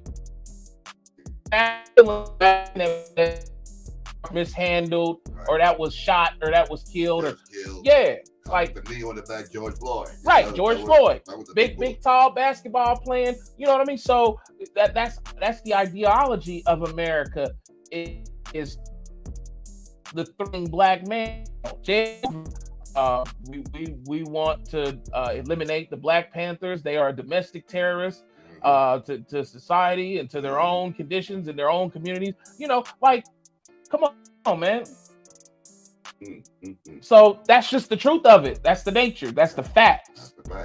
So, your plight doesn't compare. And when it comes back to this doctor, man, I appreciate and respect him. I hate that the UK has that, quirky little law on the books like that, but he's a great doctor. And whoever gets a hold of this and plays this and is in the UK, because people watch us from all over the world. Whoever gets a hold of this and they know that doctor and his practice and this situation, you keep that doctor on your roster, man. Yeah. You go see him and continue to, because guess what? Not only do you got a damn good doctor that stands in what he believes in, but he got God on his side too. There you go. So yeah, if he was in the States, I would be rocking with him. So, Doctor Principal. yeah, Doctor Principal. shoot over to the comments and see what's going on over here, man. All right. Looks like okay, hey dog. Hey, dog. Tell me lies, tell me sweet little lies. Oh no, you can't disguise. You can't disguise. You can't disguise. Tell me lies. Man, you hear that? He done it. That's crazy. You cannot disguise. Look at that, man. Wow, that's the truth right there. That's crazy. And that song came out in what, 70s, 80s. Can't disguise. You're in the doctor's office, in the place where everything is in the open. Right. Doctor, the one that grabs your balls to see if you got any issues or any. Yeah. Put this finger in your head, check it out. Yeah. The prostate. Like you gonna lie? You want to lie in there? Yeah. You want to lie at all places in there? Well, at least now they got the PSA test, so they don't have to go back there with the finger anymore. They can find that they got it in your blood work. So. Yeah. Dave Chappelle said it best in a stand-up.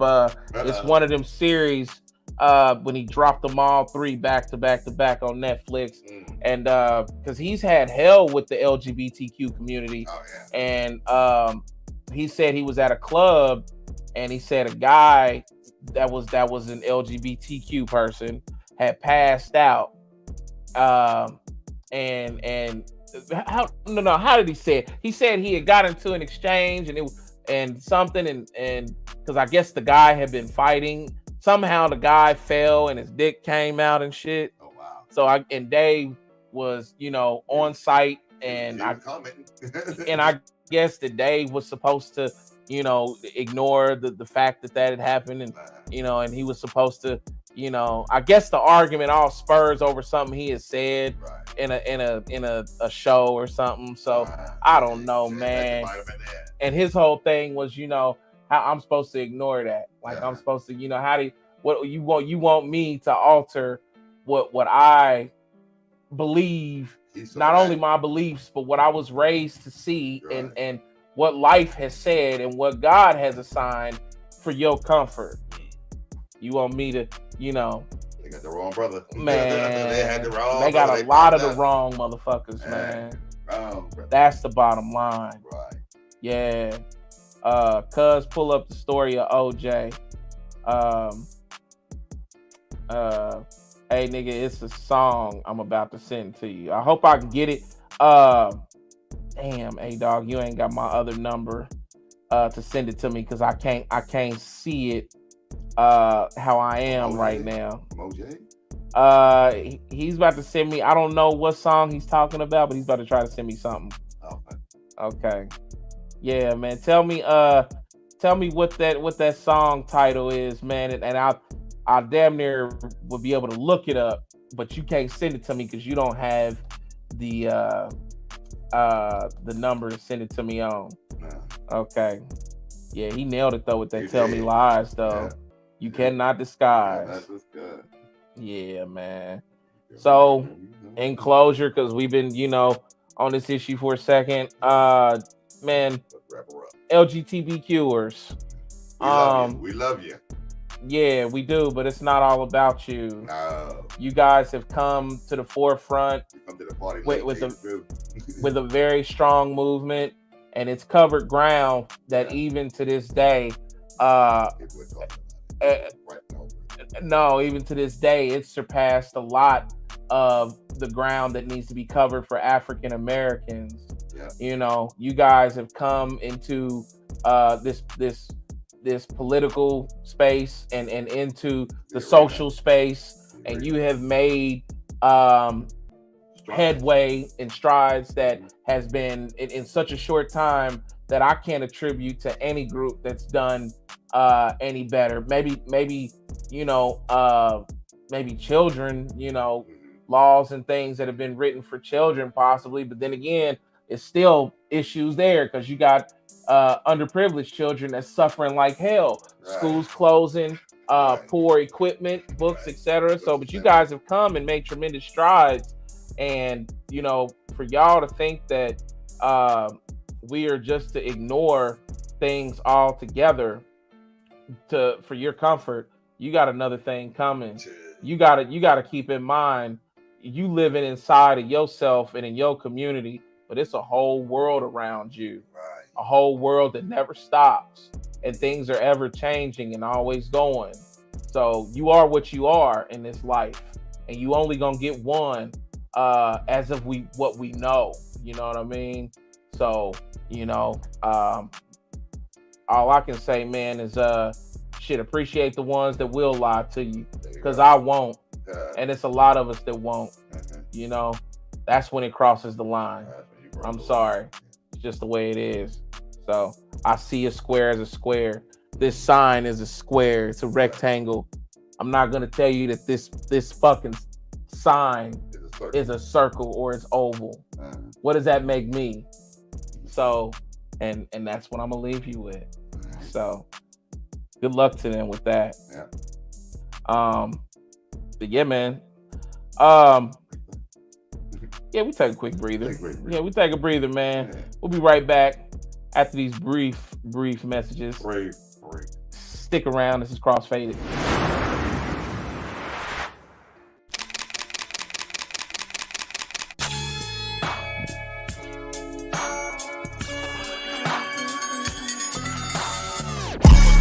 I'ma stay fresh with Kicks Casserole.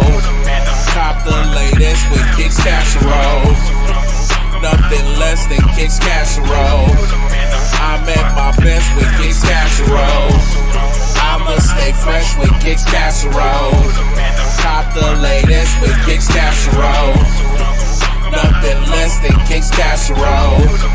I'm at my best with Kicks Casserole. Look, nigga, I'm dumb fly. Every time the sun rise, murder classrooms with my fresh since junior high. Fucking up the cafeteria, Columbia 11 highs. Chicks cutting hella eyes while I move with a smooth stride. North Carolina from head to toe. Freshest that you know, and that remains from then on into tomorrow. So I'ma stay getting figures, macking bitches, getting bigger, and fresh from head to toe with Kicks Casserole.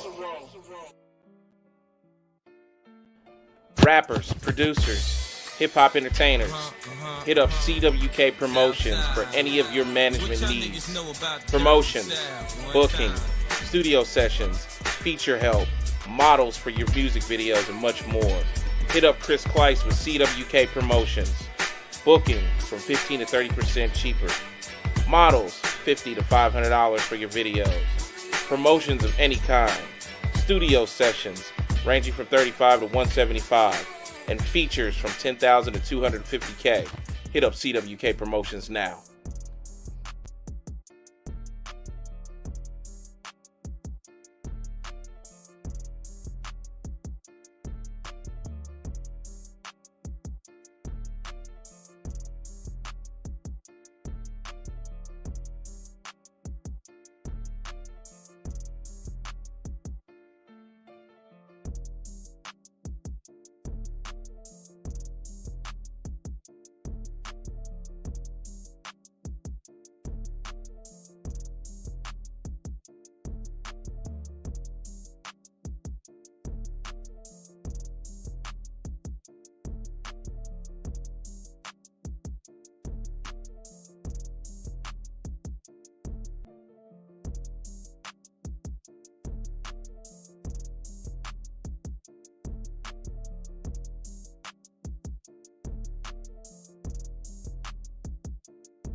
Yo, we are Bizak.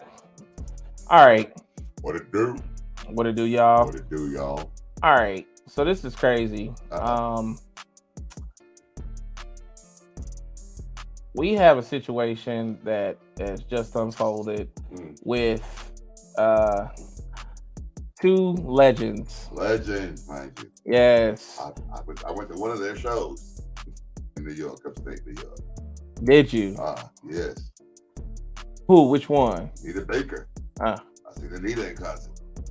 Wow. Well, apparently, damn, I can't believe I did this twice.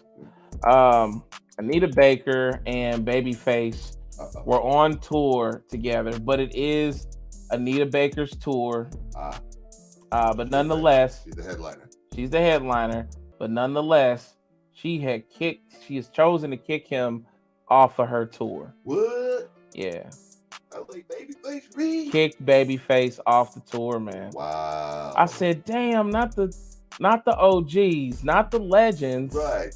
Yeah, man. And it's crazy. What the heck is he supposed to be done? They get kicked off the tour. Man, I think honestly, because they're kind of struggling to okay, first of all, Anita's camp isn't saying the most, but at the same time, they're kind of struggling as far as with making clarity of it all. But what it all kind of adds up to sounding like is just Anita having issues with social media and really not knowing how to properly navigate social media. So That's what it sounds like. Manipulating her. Yeah, and she's struggling with it. So basically, Anita was saying that she had noticed how she was getting a tremendous amount of harassment online because of different cities ahead were wanting to know if Babyface was coming with her to such city and if she knew showtimes for when Babyface would take the stage. So she said it became bombarding, and she said she was getting to the point where fans had begun to threaten her, and fans was, talking about showing up to the show and XYZ. And yeah, so her reaction to it was to pull Babyface off the tour. Drop him off the tour. Yep. We asked Liz, our show contributor, to find out how old Anita Baker is. Right? How old do you think she is? How old is Anita Baker, you guys? Somebody tell me how old Anita Baker is. Tell me how old Babyface is too, if you know how old Babyface is. I don't want to make their age out to be something that these folks shouldn't be because they old and they legends. You know what I'm saying? And they're inside of a business that is unforgiving, and it's hard. Ruthless and ruthless. Cut your throat. This business. It's one of the hardest industries that you can be involved in. So I don't want to bring their age to the forefront. But it might have a lot to do with it because social media is not for the old; it's for the young. They're the ones that are always on it. Well, they definitely age definitely has something to do with it because of just the ability to not properly understand or navigate social media channels correctly. So I definitely believe that. I don't believe Anita is running all of her pages, but has somebody doing it for her. I believe so. But I wouldn't be surprised if she has reign over the individual, like complete reign. When I say complete reign, she's probably got a relative or a niece or somebody doing social media, or it's a close confidant. You know what I mean? They gotta run it through her first. Yeah, type of thing. So but I'll tell you what USA Today said. Anita Baker has removed Babyface from her tour after several days of criticizing him on Twitter. So she did begin to blame him for the tirade that fans had brought to her on her social media doorstep. The Grammy-winning singer and songwriter, she's 64 years old. 64? Yep. Confirmed that. Oh no, Babyface is 64 years old. 65, okay. Yep. Confirmed that Baker decided to cut him from her songstress tour in a statement provided to USA Today on Tuesday, saying that he is saddened by the news. Babyface will go on and say, "It's unfortunate and disheartening to see how things have played out via social media." Babyface said, "While I was looking forward to the rest of the dates, I have nothing but love for Anita, and I wish her the best for the remainder of her tour." I wonder who she picked to fill in and who she put in his place. I don't think she did. Really? Did she do the whole thing herself? I don't think she did. Wow. Babyface's removal follows a public spat between the two musicians that played out for their fans on social media. That's kind of wrong right there. One is the musician, and one is just the artist. I know Babyface plays. Yeah. Yeah. Right. On Monday, Baker asked Babyface whose real name is Kenneth Brian Edmonds on Twitter, to call off fans she said are bullying and threatening her as a result of him not performing during a May show of her tour. She dubbed them Kenny's Crazies. Some of his fans are not accepting of the reality that he is contracted as a special guest support on some parts of the tour. Some even want to hurt me. Crazy town, she tweeted. Her tweet came after a week of alluding to after a week of alluding to the dust up, over Babyface not performing at a May 10th New Jersey stop on her tour. The night of the New Jersey concert, Babyface took to the social media to tell fans he was asked not to take the stage at the Prudential Center so that headliner Anita Baker could perform her full set after the show got off to a late start. Fans and celebrities responded with criticism of Baker. Later, Babyface told People magazine in a statement on May the 11th that his set was cut due to a technical issue, explaining that production crews were unable to get a video screen running in time for his performance. Wow. So sounds like a shoddy production to me. But that's only on one of the dates, and there will go on to be something that happened on June the 6th. She tweeted, Live Nation took full responsibility. I went on stage at the appropriate time, did my job without benefit of full production. So she's like, I went on and did it, and did this, and so nonetheless, it's unfortunate to see these two legends right here at odds. Yeah, over fanship and people that were that are really just there to ultimately support them both. Right. So afterwards, she's gonna work on getting back the appropriate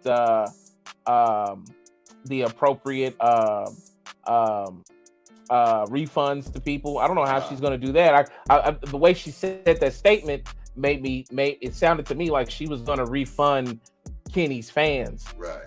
And I'm like, well, how do you do that? How does that work out? Because they purchased these one show. So, yeah.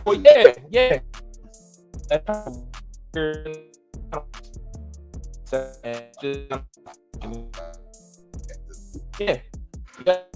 Unfortunate, man. We just finally got back into it. Finally get that at the that thing that shut everything down, and stuff like this happens. Yeah. People are grateful to get out and go to the shows now, and the shows, Yep. Crazy. People just coming back into real world and being able to get out there and live a life again instead of like it was. Mm-hmm. Then you got this. Yep. So man. And I'm sure these tickets weren't cheap. I'm sure they're not cheap. I doubt it. Yeah, straight up. These is legends. These are two people that you don't get to see perform. They hardly are ever, on any tours or any kind of, just public excursions. I love Anita Baker. But I don't know. Is she still that much in demand? Is people still want to see those old songs? It looks like it because this tour is made a lot of noise and it's spanning over quite a few dates. Oh, really? Yeah. Is it all here? Are we going to? Are we taking it on the road? Is she going overseas? They didn't list like a tour date, and I don't have one handy. Okay. I don't think it's overseas. I think it's all American, though. Yeah. She was thinking American. Mm-hmm. The U.S. too. Yeah. And they still have their fans. Yes. And Babyface is still relevant. Like, shoot, he was in what was he? He was in the battle. One of the what's the battle that started during Corona? The battle between two different singers and two different artists. He was in that. It's the what's the name of that battle, you guys? That Swiss Beats and I think Swiss Beats and Timberland started that got really famous. It's crazy. Oh yeah, I know what you're doing. I watched that just Yeah. you know, just man, you know. That's more impassioned for me. Yeah. That was good though. I mean, they had their moments. Yeah. Versus. A Dog just said it's versus. See, this is why we keep A Dog around. You the man, A Dog. You the man. Both of them are bad. A Dog, that 9-3 is bad, and that 8-9 ain't no good neither. You should have one that ends in 6-2, 6-2, 6-2, or 2-4. But the one you want to hit is the 2-4. If you got that, if you don't have that, I'm gonna send that to you when I get off the phone, because I don't even have your number in this other phone. It's crazy. Wow. Yeah, we gonna be stepping up, man, and just to let folks know, this is some straight DIY musician shit. We do this show with an iPhone 12. So, and you got iPhone 12 cameras have some of the best resolution and just crisp photography. They call it the pixels. And pixels. Yeah, and a lot of creators that I know and follow started with their iPhones. Some of them still using their iPhones, but we're gonna up our equipment and get a really nice camera soon. But yeah, we on the iPhone. Yeah, we on the iPhone. Yeah, I'm gonna get it to you though, A Dog, when I hop off. Or ask Be Right. Be Right, no one that ends in 4. Be Right got it. But yeah, man, crazy, man. Anita Baker is 65 years old, by the way. So 65 and 64, they a year apart. They're contemporaries. Yeah, they are. They are. I think Anita comes out. No, maybe they both do come out. Maybe they are contemporaries. Yeah, they come out the same month. Okay, all right. It was a great show. I saw her in Saratoga, New York, and she was doing the show, and they were going to the next song, and everybody wasn't on the same page. She said, "Okay, hold it." She stopped the show. She said, "Now, musicians, read your charts. Let's get together. Let's all start on the same page here. Professional. Rock them boys up." She reprimanded them. We do better than this. Told the musicians to stop. And she retired it all up, got it back right, and went on with it. And you saw her in Saratoga, New York? Saratoga, upstate. It's an amphitheater, upstate New York. What year was this? We was doing the Sweet Love album. Damn, so you went to a fresh tour when the album was in swing. Oh my God. And Whitney had her second album first time. I saw her in Madison Square Garden. Oh my God. The album just dropped. We got tickets. We got to go. But Anita was great. Anita, she put on the show. I had to stand up and give her Hollywood. I love Anita, man. Yeah, always have. I mean, to listen to the show and hear that the music ain't right, everybody's starting on different songs. Wait. Corrected they ass. It's crazy, man. What bands will do when you got a band on stage. Some people can't take the pressure. Yeah, like the lead can. I'm just so used to it, but and I noticed when you go on tour, you go to certain cities and stuff, they have their own resident musician. Like you have to hire this drummer, you have to hire this guitarist, you have to hire, which can be good or bad. Yes. Yep. Yes. Yeah. Yep. I was cool. She mentioned that this is your native son. This is from Yo City. He's the drummer of record. It was good. It was good. I figured everybody trying with the wrong people, but no, you have to stop at every city and acquire musicians, and who's on the list is the one that plays. Yeah.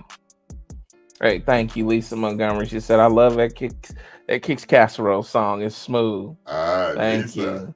I love it too. It's a good song. It's great. I thought she had the point. Everybody said they running out and they still thinking it. She said she'd be back at 4. Oh, was it at the 4 already? Just that fast. Yeah, wow. It's like when she said that it was 3. I didn't even feel the hour go by. I'm thinking we gonna get out of here early. We still gonna get out of here early though. Oh, yeah? I think so, because we just reaching the end of just about. All right, welcome back, Lisa. Welcome back. Hey. And A Dog says, have to disagree. Samsung has the best. I know you would, man. You would be right. But here's another one for you, though, A-Dog. And I'm talking to A-Dog right now. So go on and pull him up on the screen. Talking to that man right there. That dude? A-Dog. That dude right there. Yeah. Hey, when I was watching creators, like Dorian, A-Dog, I know you don't know who he is, but shout out to Group 82, Dorian. That's my foundation when it comes to this online shit right here. Shout out to them. Dorian used an iPhone for like probably his first maybe 1 to 200 videos. Wow. You know what I'm saying? Wow. So do we know what number that was? What number iPhone that was? Nah, I can't remember what number. No, but yeah, like he used his own phone for at least 2 years, damn near. Wow. So you know what I'm saying? Like, I don't love that Samsung though. I ain't never seen no creators say that they using their Samsung or they Droid to do this shit right here. Yeah. Droids be getting viruses. Yeah. Droids be, you know what I'm saying, shutting down, dying, everything. You know what I'm saying?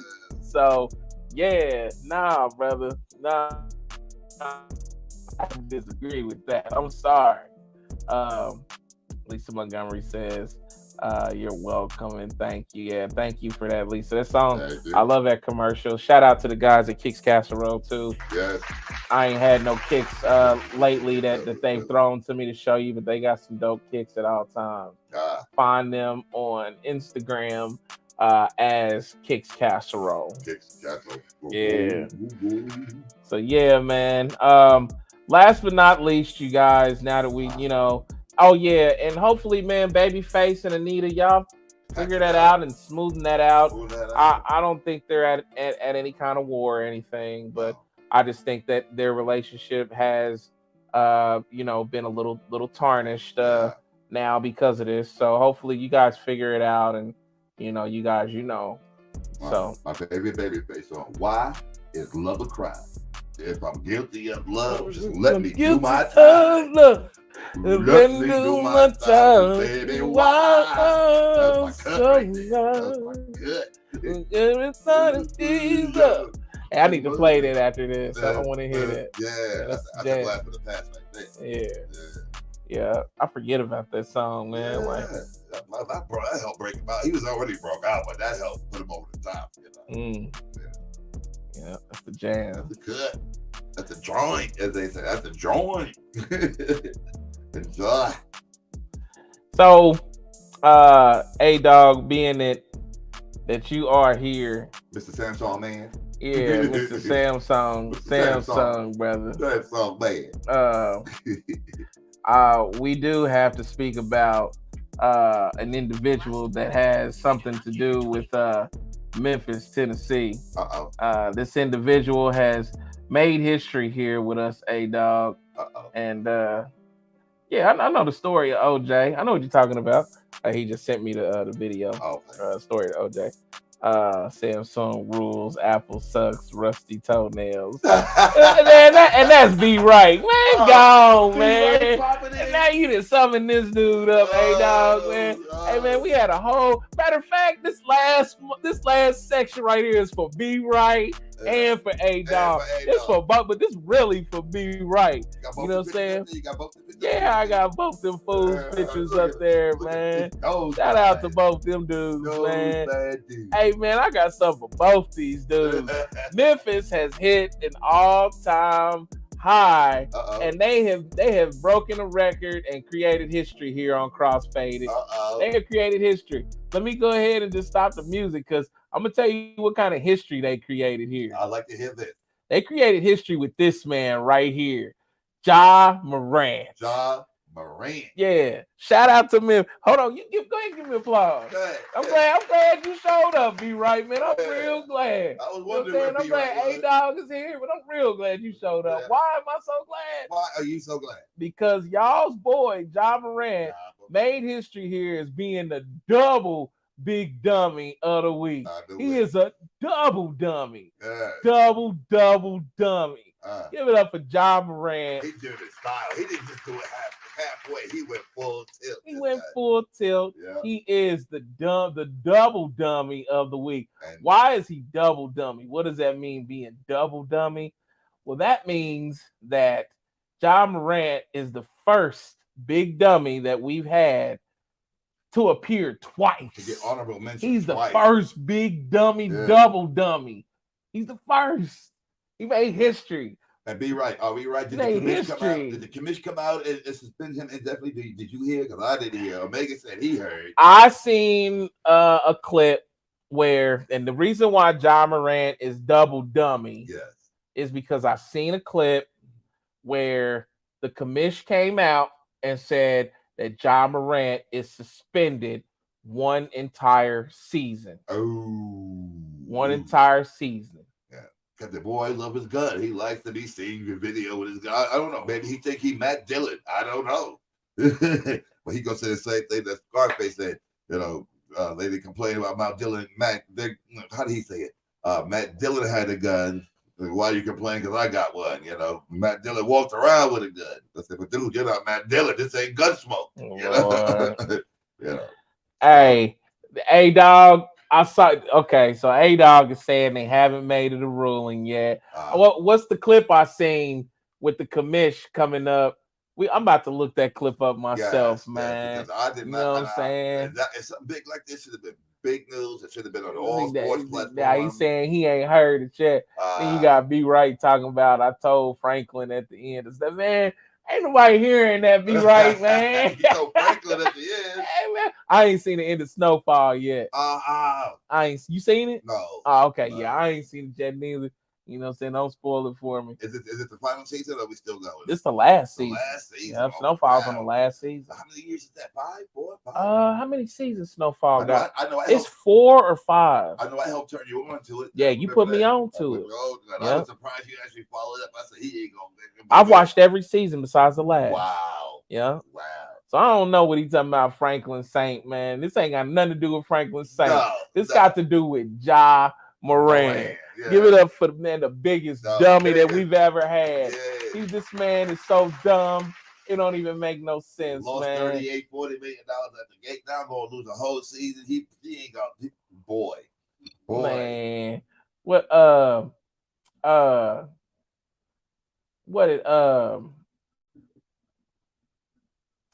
did Remy Ma say? My favorite. Yeah. Hee haw. You stupid motherfucker. You so dumb. Like, I'm sorry. I got to give him a Remy Ma. You know what I'm saying? You just dumb. Dumb with a capital D. And I say that because, you know, we're waiting for, because A-Dog wants to look up foundational proof. And I appreciate that. But I saw the commish myself come on live television and say that a new show or something. It's where the commish speaks at a press conference. Oh, his presser. Okay. And he said that he is officially suspended indefinitely. Yeah. And I believe that he said at least for the upcoming season. The 23-24 season. 23-24 campaign. Yeah. Wow. Tripping, man. So Memphis, what you gonna do now? Be right.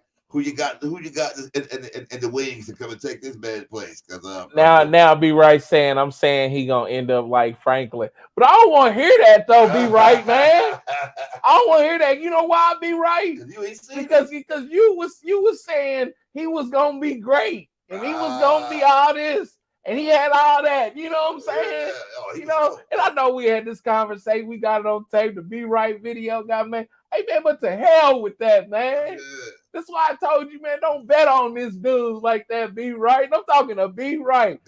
When his phone ringing, Be right, be right, be right. I'm talking to be right. Wow, he's You know supposed what to do I'm that. saying? He's Yeah, supposed to it's be when right. his phone ring, it's a Oh. choir to come. Oh, Be be right, with be your bad right, breath. be right. Hey, I'm talking to be right. Be I'm pull up the picture of who I'm right. talking about so y'all know. Yeah, I I'm know. talking to him. Hey, call him on his phone so his phone can go be I right. told him be don't right. bet the house on this man. Wow. I just told him. I told him that man weeks ago. I said, hey, be right. Slow down a little bit. No, man. You don't understand, man. I'm trying look. And he get that be right laugh. Yeah, that be right there. Be Yeah. right. He said, I'm trying to tell you, man. This boy right here, great, man. This boy he do things I ain't never seen. Boy, he said all that. Michael Jordan did shit that I never seen. Oh, be wow, right. wow. That's Michael Jordan. That's This little Michael dude ain't Jordan. did nothing I ain't never seen. Good. No, I take it back. He has flash a gun twice on social media. That's what he done that I ain't never seen. Be right, and that makes him the double big dummy. And guess what? Now he gonna have free time coming up. He can go to the range and take all the practice shots he wants. He gonna have nothing but time on his hands. Nothing but time. Congratulations, Ja Morant, and thanks, man, for making my motherfucking second hometown look bad. You big dummy. You big dummy. You big dummy. You big dummy. You gotta excuse my language on this one. Yeah, Because it's gonna be a little extra stings in here because this man is, and I mean it's funny because it's not really a man. He's a young kid. He's 25. He is a kid. He's 25. But that's where most of the behaviors come from. Yeah, he's a kid too.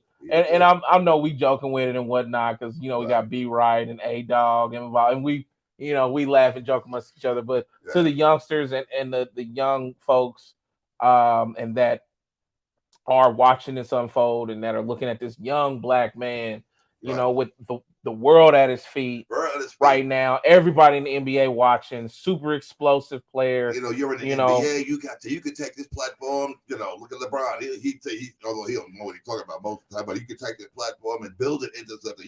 It'll be your brand. This is your brand. Yeah. And I'm just saying, it's so sad. It's unfortunate to see this kind of decision making. You would never see Michael Jordan hold a pistol up on any kind in front of any kind of camera. Any kind of camera. Charles Barkley. No. You would never see LeBron James do that. And LeBron James is coming close to being in this dude's timeline. You know what I'm saying? I equate LeBron James and Ja Morant kind of like Kobe Bryant was to Jordan as far as in time and space between each other's careers. Right. All right. So LeBron has come right down to the end of his. Yeah, right. That's why I said Kobe, when Kobe met Mike on the floor for the All-Star game, like 90, whatever year that was, 98, something like that. You know what I mean? 97, 98. So similar kind of time spatial here we talking about. And he's tarnished forever behind this. Like, I don't know what else is gonna come behind this, but when it comes to the NBA, if they done what they done to the one brother over the post of the Jewish movie, Kyrie Irving. If they done what they done to him over that, you better get ready because they're not finished with Ja. Nah. It's not gonna be as simple as a suspension and then we're done now. Right. It's what he done, and then it's the frequency to which he did it, and then it's how he did it. He's standing on top of the hood of a car and dancing with a gun. And then the other video, he's in a lap dance room with a girl on somebody's lap behind him with a gun. Like, he's literally doing the things that you would see on Grand Theft Auto. Wow. So that's where it comes from. Yeah, like that goofy stuff that he's doing in the strip club, and you can't pull the gun out. Okay, you can't pull out a gun in the strip club, but you can on Grand Theft Auto, but you can punch somebody, you can start chaos, but you can dance you can get on top of cars in Grand Theft Auto and pull out guns. Wow. So I mean, these little kids, they mimicking the stuff that they see with video games and on social media. Art imitation life, or life imitating art. Yeah. So, to the youngsters, man, it's messed up and it's not cool. It's not good. It's not what you're supposed to do. You guys got to understand as youngsters, y'all think that everything is to be acquainted to fast food, Right. fast lifestyle. Right. Things are supposed to be ready now. Live Things fast. aren't ready made. Some things have to be built in order to stand and last the test of time. Some things have to be invested in time and in infrastructure. When I say infrastructure, I don't just mean an actual brick and mortar No. building with location. I mean your soul, your Well, spirit, your your foundation. character, Right. what you are to your family, what you are on social media as what you present yourself as a promoter, an artist, a rapper, all of those things are built brick by brick. So, you don't get the fast food, hungry man dinner, expedited lifestyle like you want because Right. it's not realistic. And if it comes that fast, then understand that repercussions can come just as fast Yeah. or faster right behind it. Wow. So it's not cool to see this young dude losing millions of dollars for doing it once and then losing himself off the court Yes. for doing it again. Again. And nobody the first time. Everybody's hugging him.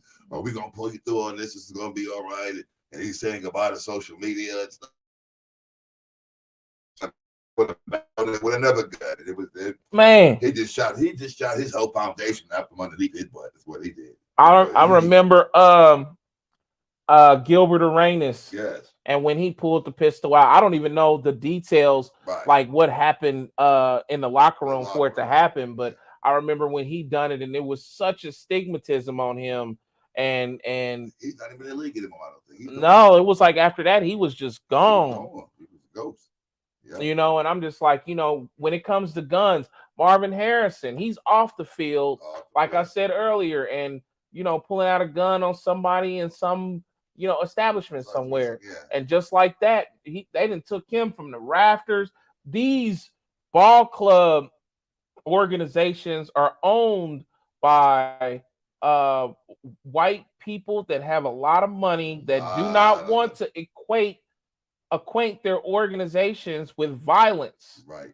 Or acquaint their organizations with thuggery. Yeah. You know what I'm saying? Yeah. So you have to understand that being inside of that system. Mm-hmm. Part of surviving the system is knowing how it functions and how to behave or how to navigate while inside of it. They got bylaws. You got to read the bylaws. Yeah. Read the bylaws. Just like if you want to drive, you want your license, but then you got to know how to operate the car. Right. And then once your skills get tight with that, then how to operate the road. Yeah, then you got to know how the road functions. Right. And how to function on the road. Right. You know what I'm saying? And then you get a whole nother set of skills once you master them too. Then you start being to anticipate other drivers and you become a great driver. Mm-hmm. You become great behind the wheel. You leave, different states in and out with no troubles or accidents. Right. And you have nothing on your record, but you had to build to get to that. You had to learn the systems. And that's the whole sports rapping. You start out as an offensive driver, then you learn that everybody else is out to try to wreck you, so you become a defensive driver. You got to learn to,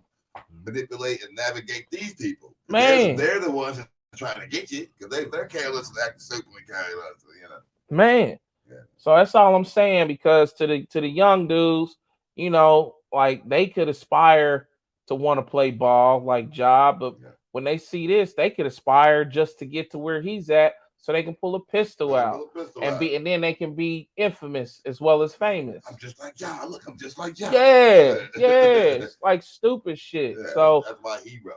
Man, it's just so crazy how the gravity of how things have changed in moral substance. Mm-hmm. There's no more moral fiber. There's no more moral fiber. It's crazy. And I'm gonna tell you something. You're gonna need it to navigate. Right. The dudes that you think that have made it to a ways where they made it to, they didn't really make it like you think. No. Dude, these little dudes like to follow people, rappers that's dead now. Dudes y'all was praising, and when they was beefing, y'all was encouraging it online, and and now he's dead, and next It's on to the next rapper that's gonna die before he's 25. Right. Like, nah, man. No. Yeah. Nah. So, but yeah, man, that's just on a serious tip, man. But back to my cousins in crime. A Dog Hey, says, dog. he says, all by the way of Ja Morant. And so he's supporting Ja He said, 100. Ja. Yeah, he's saying that, and he's saying, what I'm saying, NBA champions in the next 2 years. Count on it. Come on, A Dog, Hey, man. dog. God, dang, He man. drinking the Kool-Aid, ain't he? He drinking Dang. the I just Kool-Aid. ain't.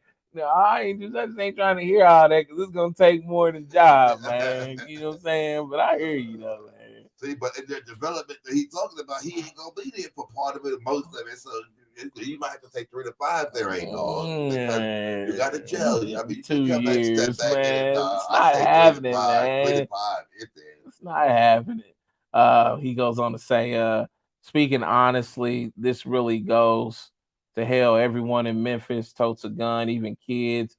These are sad times. Sad times we That's living sad in, time, man. dog. Yeah. It's crazy. I can't make excuses for dumb shit. Um, for dumb shit that he did. I think it's when he said, "Dude," he talking about Ja. But as far as his talent, he cold. He is, man. He's tremendously But talented, if he can man. keep it on the court and show us what he got and build on it, Tremendously talented, Yeah. brother. I never try to take that from him. He's one of the most explosive players we've seen. Yeah. Honestly, I would say arguably, man, since Vince Carter. Like Vince Carter's the last dude that I can recall like coming on the court and just being just immediately explosive. Making And an you were impact. just watching every play Making an to impact, see yeah. what he was gonna do next. Yeah. I didn't really feel like that about LeBron. He had that explosiveness too, Yeah. but I feel like LeBron had become commonplace. Yeah. But he was just more consistent. Mhm. But I mean, the stuff that he was doing on the court, you've seen it before. Yes. But the dude, Ja Morant, man, I had to say I ain't seen nobody just as explosive as that since Vince Carter. What about Zion? Zion was explosive. He was so explosive. Different kind of explosiveness. He blew out his shoe. Remember? Yeah, I remember. Different kind of explosiveness. He's a big guy that's going in there doing a lot of the same dunks with the same velocity and the same, yeah. but I mean, big force of a guy. You know Yeah. what I mean? Yeah. What I mean by Ja's kind of explosiveness, I mean like just like Vince Carter. Like Vince Carter was, I mean, my goodness, when he jumped, you knew some shit was getting ready to happen. He jumped out the gym. He was getting ready to do something crazy. Yes. Like and I mean, just like that All-Star game, I remember watching it, and I was at work watching. I worked at the cleaners, and I was watching it, and this dude jumps up and sticks his whole arm into the rim, and his elbow is the only thing sticking out at the top. You know, So and he was hooked in like yeah, somebody yeah, else. Wow. All-Star game, and I'm like, Jesus, like damn, That's like gotta hurt. yeah, like that dude made and one shoe sales go up because of that All-Star game. Wow. Like, and that's what he was wearing, some and one, some red and white and ones. Allen Iverson is definitely an explosive player too, A Dog for sure. But like that explosiveness that Ja has, I just have to say, just I can only find in my mind Vince Carter as like the person who he compares to, like just coming into, you know, being just that just a bomb of a player, just at any point in time, you know, just Vince was like that, man. Vince was great. Tracy McGrady, a little similar, you know what I mean? He had foot problems. A little similar later on, you know, but yeah, man. He So never really had a real career because he's always. I'm thinking about Grant Hill. Grant Hill had the foot problem. Yeah, Grant had the foot problem. You said Vince Carter was wearing M1. You took Michael Jordan ones or what's M1s? Oh, and one. That's a New York based athletic company that created t-shirts, mixtapes, video mixtapes, and tennis shoes. And they had there was a company that had a basketball team that was similar, putting on shows similar to like a Globe style. Yeah, it was fun. This is where the professor comes from, guys like Hot Sauce, half man, half amazing. These is all New York players, half man, half amazing. Cadillac, big Cadillac. My brother would know about these guys. I've never heard of it. Yeah. Globetrotters, I knew. I see. They was them. Some of these guys, Rucker boys. Really? Yeah. Wow. Yep. So yeah, man. Okay. But yeah. Escalade. Yeah, that was I called him Cadillac. Man, give it up to one of our street team correspondents that just tuned in, man. See Roz still up in here, man. He ain't tapped in a little minute. You know what I'm saying? Give him a double clap. Give a double clap on that. Yeah, he said Escalade was a 500-pound baller. What? That rep and won. Yeah, Escalade was this big dude. He's a big ass nigga. Yeah. And he passed like Magic Johnson. Wow. He was shooting threes, wow. dribbling like a guard, and was handling the rock like crazy. But he was a big 500. They said, and I seen the documentary on. They said that his favorite meal was like 2 Big Macs and fries. 2 Big Macs. That's what he was doing. Wow. And he was getting so big. His one of his relatives wanted him to slim down. But he just loved being a big guy. The big guy, throwing the weight around. Yep. Big guys move the room. They move the crowd. When a big guy come in, you see people jump out the way. You get out the way. Yep. Wow.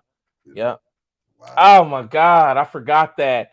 And who was Escalade's brother? His brother was Mark Jackson. Oh, really? Mark Jackson. The Mark Jackson of the New York Knicks and the Indianapolis Pacers. Yes. Thank you for that, Corey, on everything. It might have been Mark Jackson inside of that interview when he was saying how he wouldn't slow down and he wouldn't take the weight off because Escalade loved him Big Macs and he was eating like 2 Big Macs, and he'd go to town. He'd be out there handling the rock, killing them. Wow. Yep. So yeah, Ja kind of reminds me, of that explosiveness from Vince Carter. And one that's the company Vince was. That's where I was at. And one was who Vince was wearing that night. Excuse me. After that All-Star game, their shoe sales just exploded. Wow, skyrocketed. Yeah. Yeah. Shout out, man, to my man, CWK, just tuning in. CWK, what's going on, man? We've been waiting for you to tune in. He said, love y'all, tapping in, half sleep. Thank you, man, for tapping in, because you got something here waiting for you, man. Yeah. CWK, who's this? This CWK is Chris Slice. The Slice. The Slice is here. The Slice is in the house. What's up, CWK? And I'm sure with your winning Denver Nugget. I'm sure he's got some stuff to say, some shit to talk. You know what I mean? They don't need to talk. They won. It's fine. It's over. You're not a dynasty. Move on. Yeah. Come back and do it next year. Show me what you got next year, Mr. Slice. Show me what you got next year. Everybody's gonna get better. Competition's gonna get tougher. Well, Slice, what I do want to say, man, is congratulations. That's what I do on your win. I do owe you with that. I need your cash app. You can get that to me. He did send it to me. He did send it to me. So I just wanted him to pop on and claim his W in front of for the crossfaded family and friends and fans. He claimed his W. Yep. He said love to y'all, tapping in, half sleep. He ain't even tripping on his win, man. He probably ducking bullets because when Denver wins the shootout at the OK Corral. Yeah, Slice. I heard they won the ring, and then they got to shooting up the town, man. What's going on with that? Act like y'all been there before. Oh, wait a minute, they never have. This is their first time. Come on, Slice, man. Yeah. Boy, Slice. Oh, Slice said he trying to keep it. He said, I respect y'all and it's all love. Not a lot to say. Man, he because he he talking shit. He talking shit to you, man. Yeah, he blew it up. Not a lot to say. Not a lot to say. After the third win, he caught it. He's we got this in the bag. Hey, Slice, you want to know what I think about the Denver Nuggets? What do you think about it? That's what I think about it, Denver. Boo! Boo!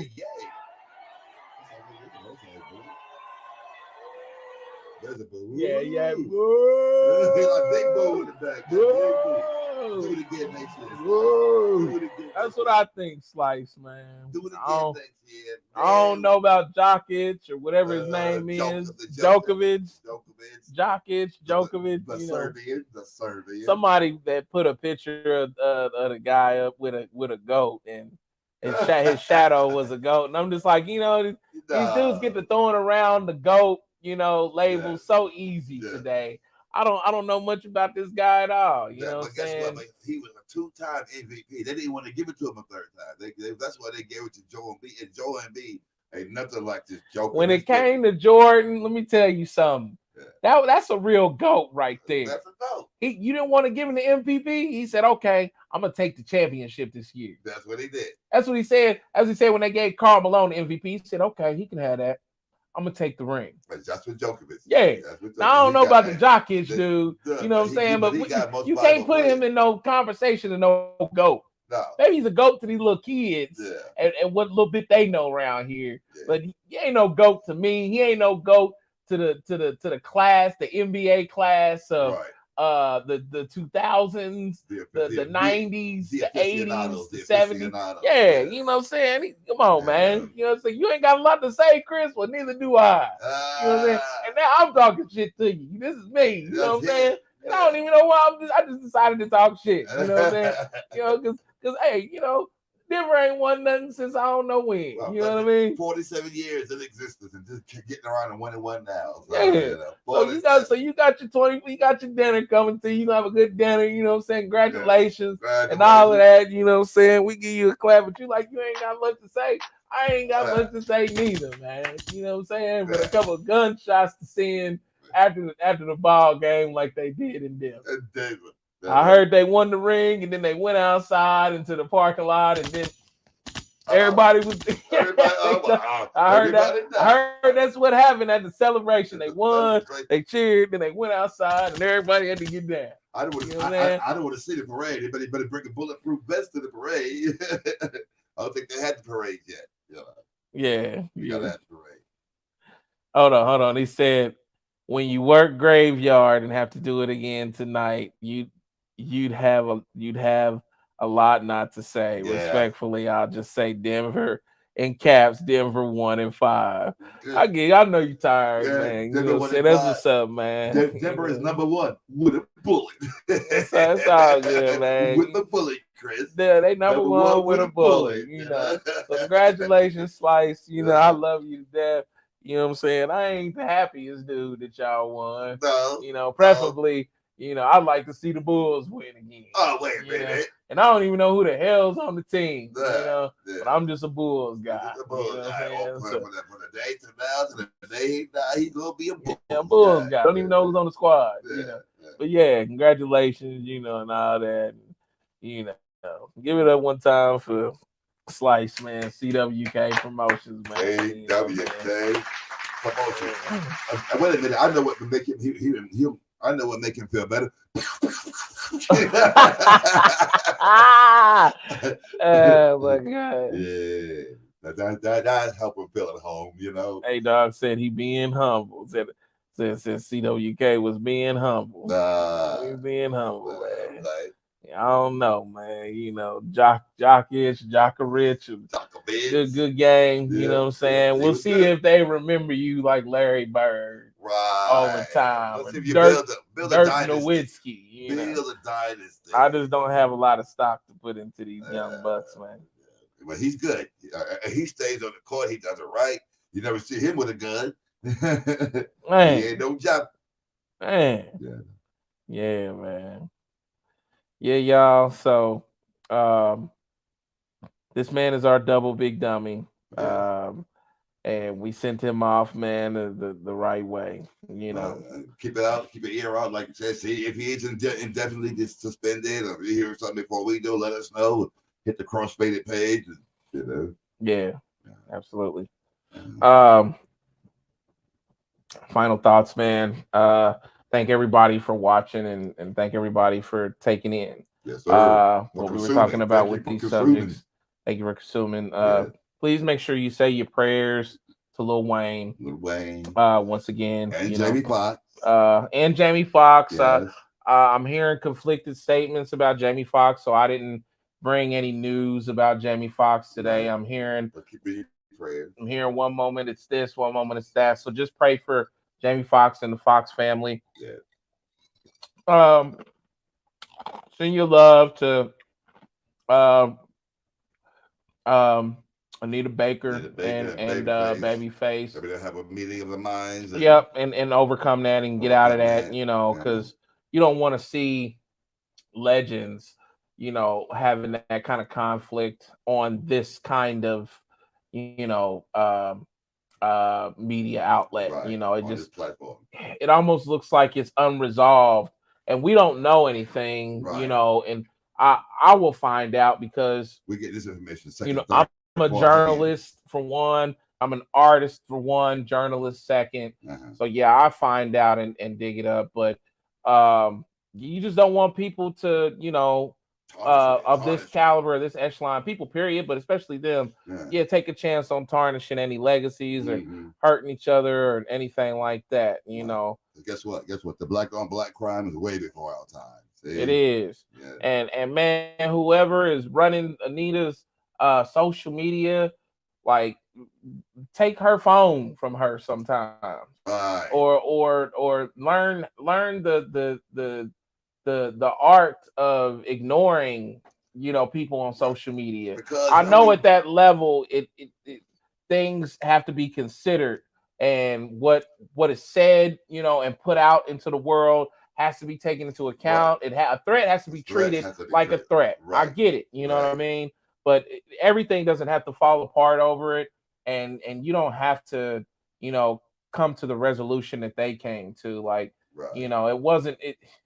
Like, come on, man. I can only imagine how upset I would be if I bought tickets to that show, Expecting to knowing see a that I'm baby. gonna get, yeah, and knowing that I'm gonna get Anita and I'm gonna be shitty. That's like these guys that go to the regular NBA games. They go and these guys are doing load management. LeBron's taking the night off. Well, I came to see LeBron. You know? I came to see LeBron. I'm gonna be angry. Yes. So, Yes. nah, man. Now just get a pistol and start shooting up the place. No. Like they do in Denver. Chris Kleist Denver style. Denver style, yeah. Yeah, man.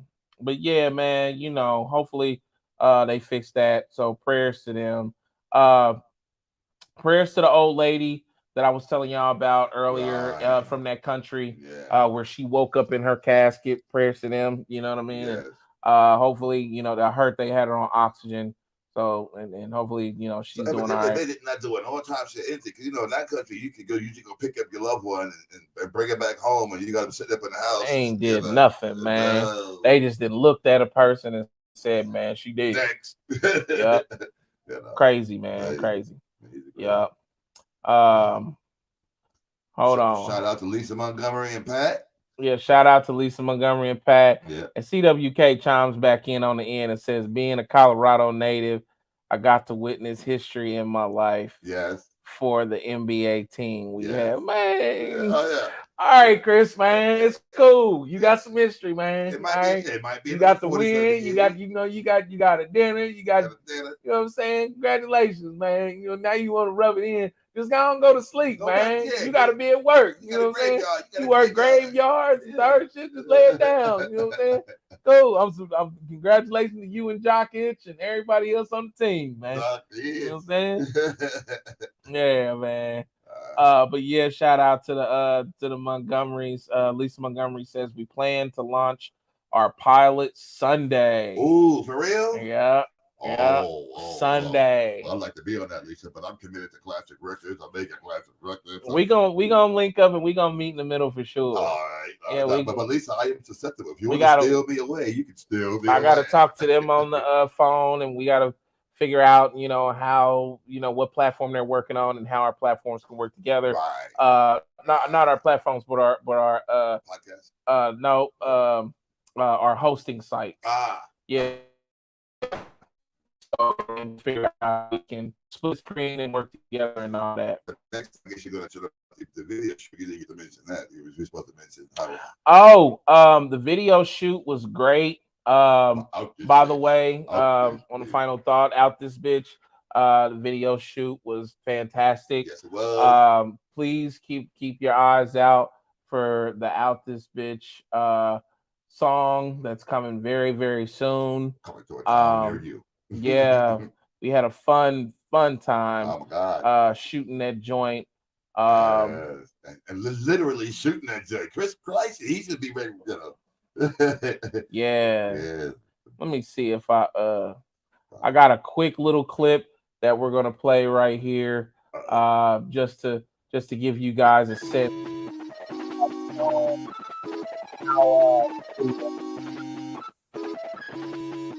Shout out to Balboa one more time, man. This is what we shot. I don't see no easy way about this bitch. Gotta fight through the storm, damn times change quick. They doubted me all my life like I ain't never been shit.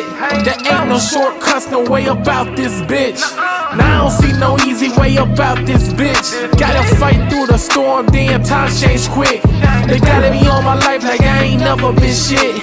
There ain't no shortcuts, no way about this bitch. Doubted me all my life like I was destined to lose, look. So I came up, they ain't know what to do, look. Money coming in and fuck with they mood, look. I'm just getting started, ain't worry about you, look. Ain't no shortcuts, literally grinding every day. Scars up on my flesh. So yeah. We can't give it all away, but that's kind of like a glimpse of what we experienced over the weekend. Tune in to see the video premiere for that coming soon. That was the song Out This Bitch with Omega and Balboa. Whoa. So shout out to everybody that came out this past weekend. We enjoyed you. It was a good time to be had by y'all. The Lanes, Meredith and Jesse Lane. Shout out to my man Zeke, who was out there with the camera. Country. Man, yeah, Big Country. Big Country. Yep. Big Country, Mike Culver. You know Mike Culver, man, is like that's right hand man to me. Yeah, Lizzo out there. Her family, Morgan, Melody, Meredith, Ray. I said Meredith. Devin and his homeboys, his cousins. Don't forget the young Taliban and his son. Taliban. Shout out to Taliban, man, and his two sons and his brother. I can't remember his brother's name. We had a big group of people that came out. We was over there pushing around 25 bodies. And shout out to my man John too, man. You know, that's my guy, man, right there. Right. So that was a great photo or video shoot. Out This Bitch coming very, very soon. Omega and Balboa. Hope you like that clip. You'll love the video. It's really, really, really good. So thanks for everybody tuning in. Thank y'all for just following and doing what you do on a regular basis. Make sure that you have Omega Class Records is the page and the name. So make sure that you subscribe right now. And we want to try to get on Sunday. We'll figure out how we're gonna work together, Lisa, and how that'll play out. But you guys, man, you know, have a good run. Send me a link so I can send Jerome a link so we can watch, and I can send it to a couple of my folks that's been watching us and that have been aware about you guys, because a lot of folks are, you know, anticipating you guys, I'm sure, just from our community. So send me a link. Any questions you got, don't hesitate to ask. I'll give you what I know to the best of my knowledge to you know, help you guys navigate and get better. But being honest, the only way to get better is just to keep doing it. I didn't want to go up today. I was thinking, man, maybe I should wait again until next Tuesday. And we had missed this Tuesday, and I'm trying to keep it to Tuesdays and Thursdays. But then I said to myself, and I said to Jerome, I said, you know what, man? Consistency is key. We got to go up. We got fresh news. We got shit to say. The championship had just passed. You know, we should have been up the day after that championship. We really should have been up the day after the championship. So, but it's all good. You know, we up now, and we letting folks know. So, I think YouTube took our sneak peek down. That's really? Omega and Jerome, the studs and the right-ons. Right on, Slice. I was talking shit to my boy, but he knows I love him at all times. What I want to do, Slice, is I want to send Omega to. He's got your Cash App. I'll send it to him, and he'll send it to you. That'll work with it. Absolutely. I want you to get your dinner, sir. We're gonna get you paid. Get you paid. Lisa Montgomery says absolutely. Yes, Patrick is working on video clips, but I believe we are going to do a live each week. That'll be great. That'll be great. I can't wait to see it. Yeah. Peace to my man, and the one and only, one of the dopest street team correspondents, A-Dog. Peace, family. You know what I'm saying? Happy Father's Day coming up soon to all fathers. Yes, sir. You know what I'm saying? Yep. Absolutely. So we love y'all. We'll be back sooner than you think, in the quicker than the ticket of a New York minute. Hang in there. We'll see you soon. Please make sure that you like, subscribe, and share, because Omega's Classic Records is the page for those that couldn't find it. Omega Classic Records is the page and the name.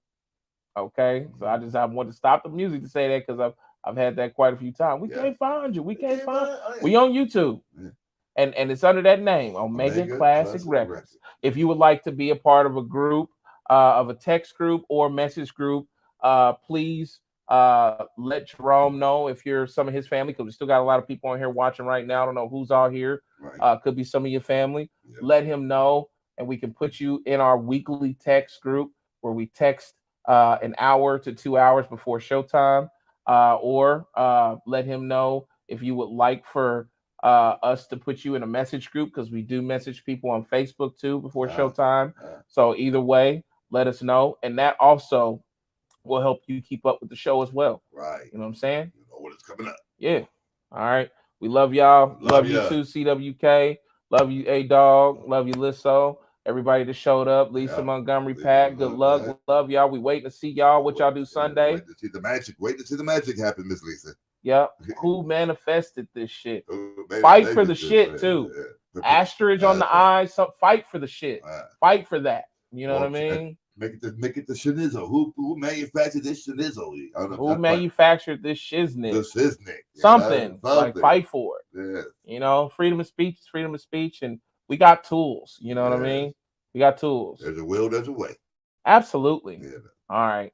Y'all know it, man. This is Crossfaded. We out. Peace. Crossfaded. Crossfaded. Crossfaded. Crossfaded. Crossfaded. Crossfaded.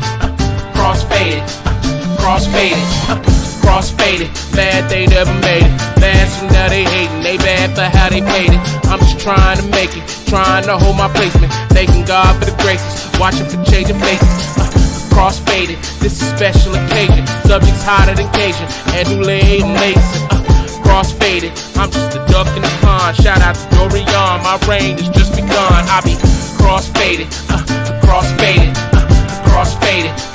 Crossfaded, crossfaded, crossfaded, crossfaded, crossfaded, crossfaded, crossfaded, crossfaded, crossfaded, crossfaded, crossfaded, guys. And notice crossfaded, crossfaded, crossfaded, crossfaded, crossfaded, crossfaded, crossfaded, crossfaded, crossfaded.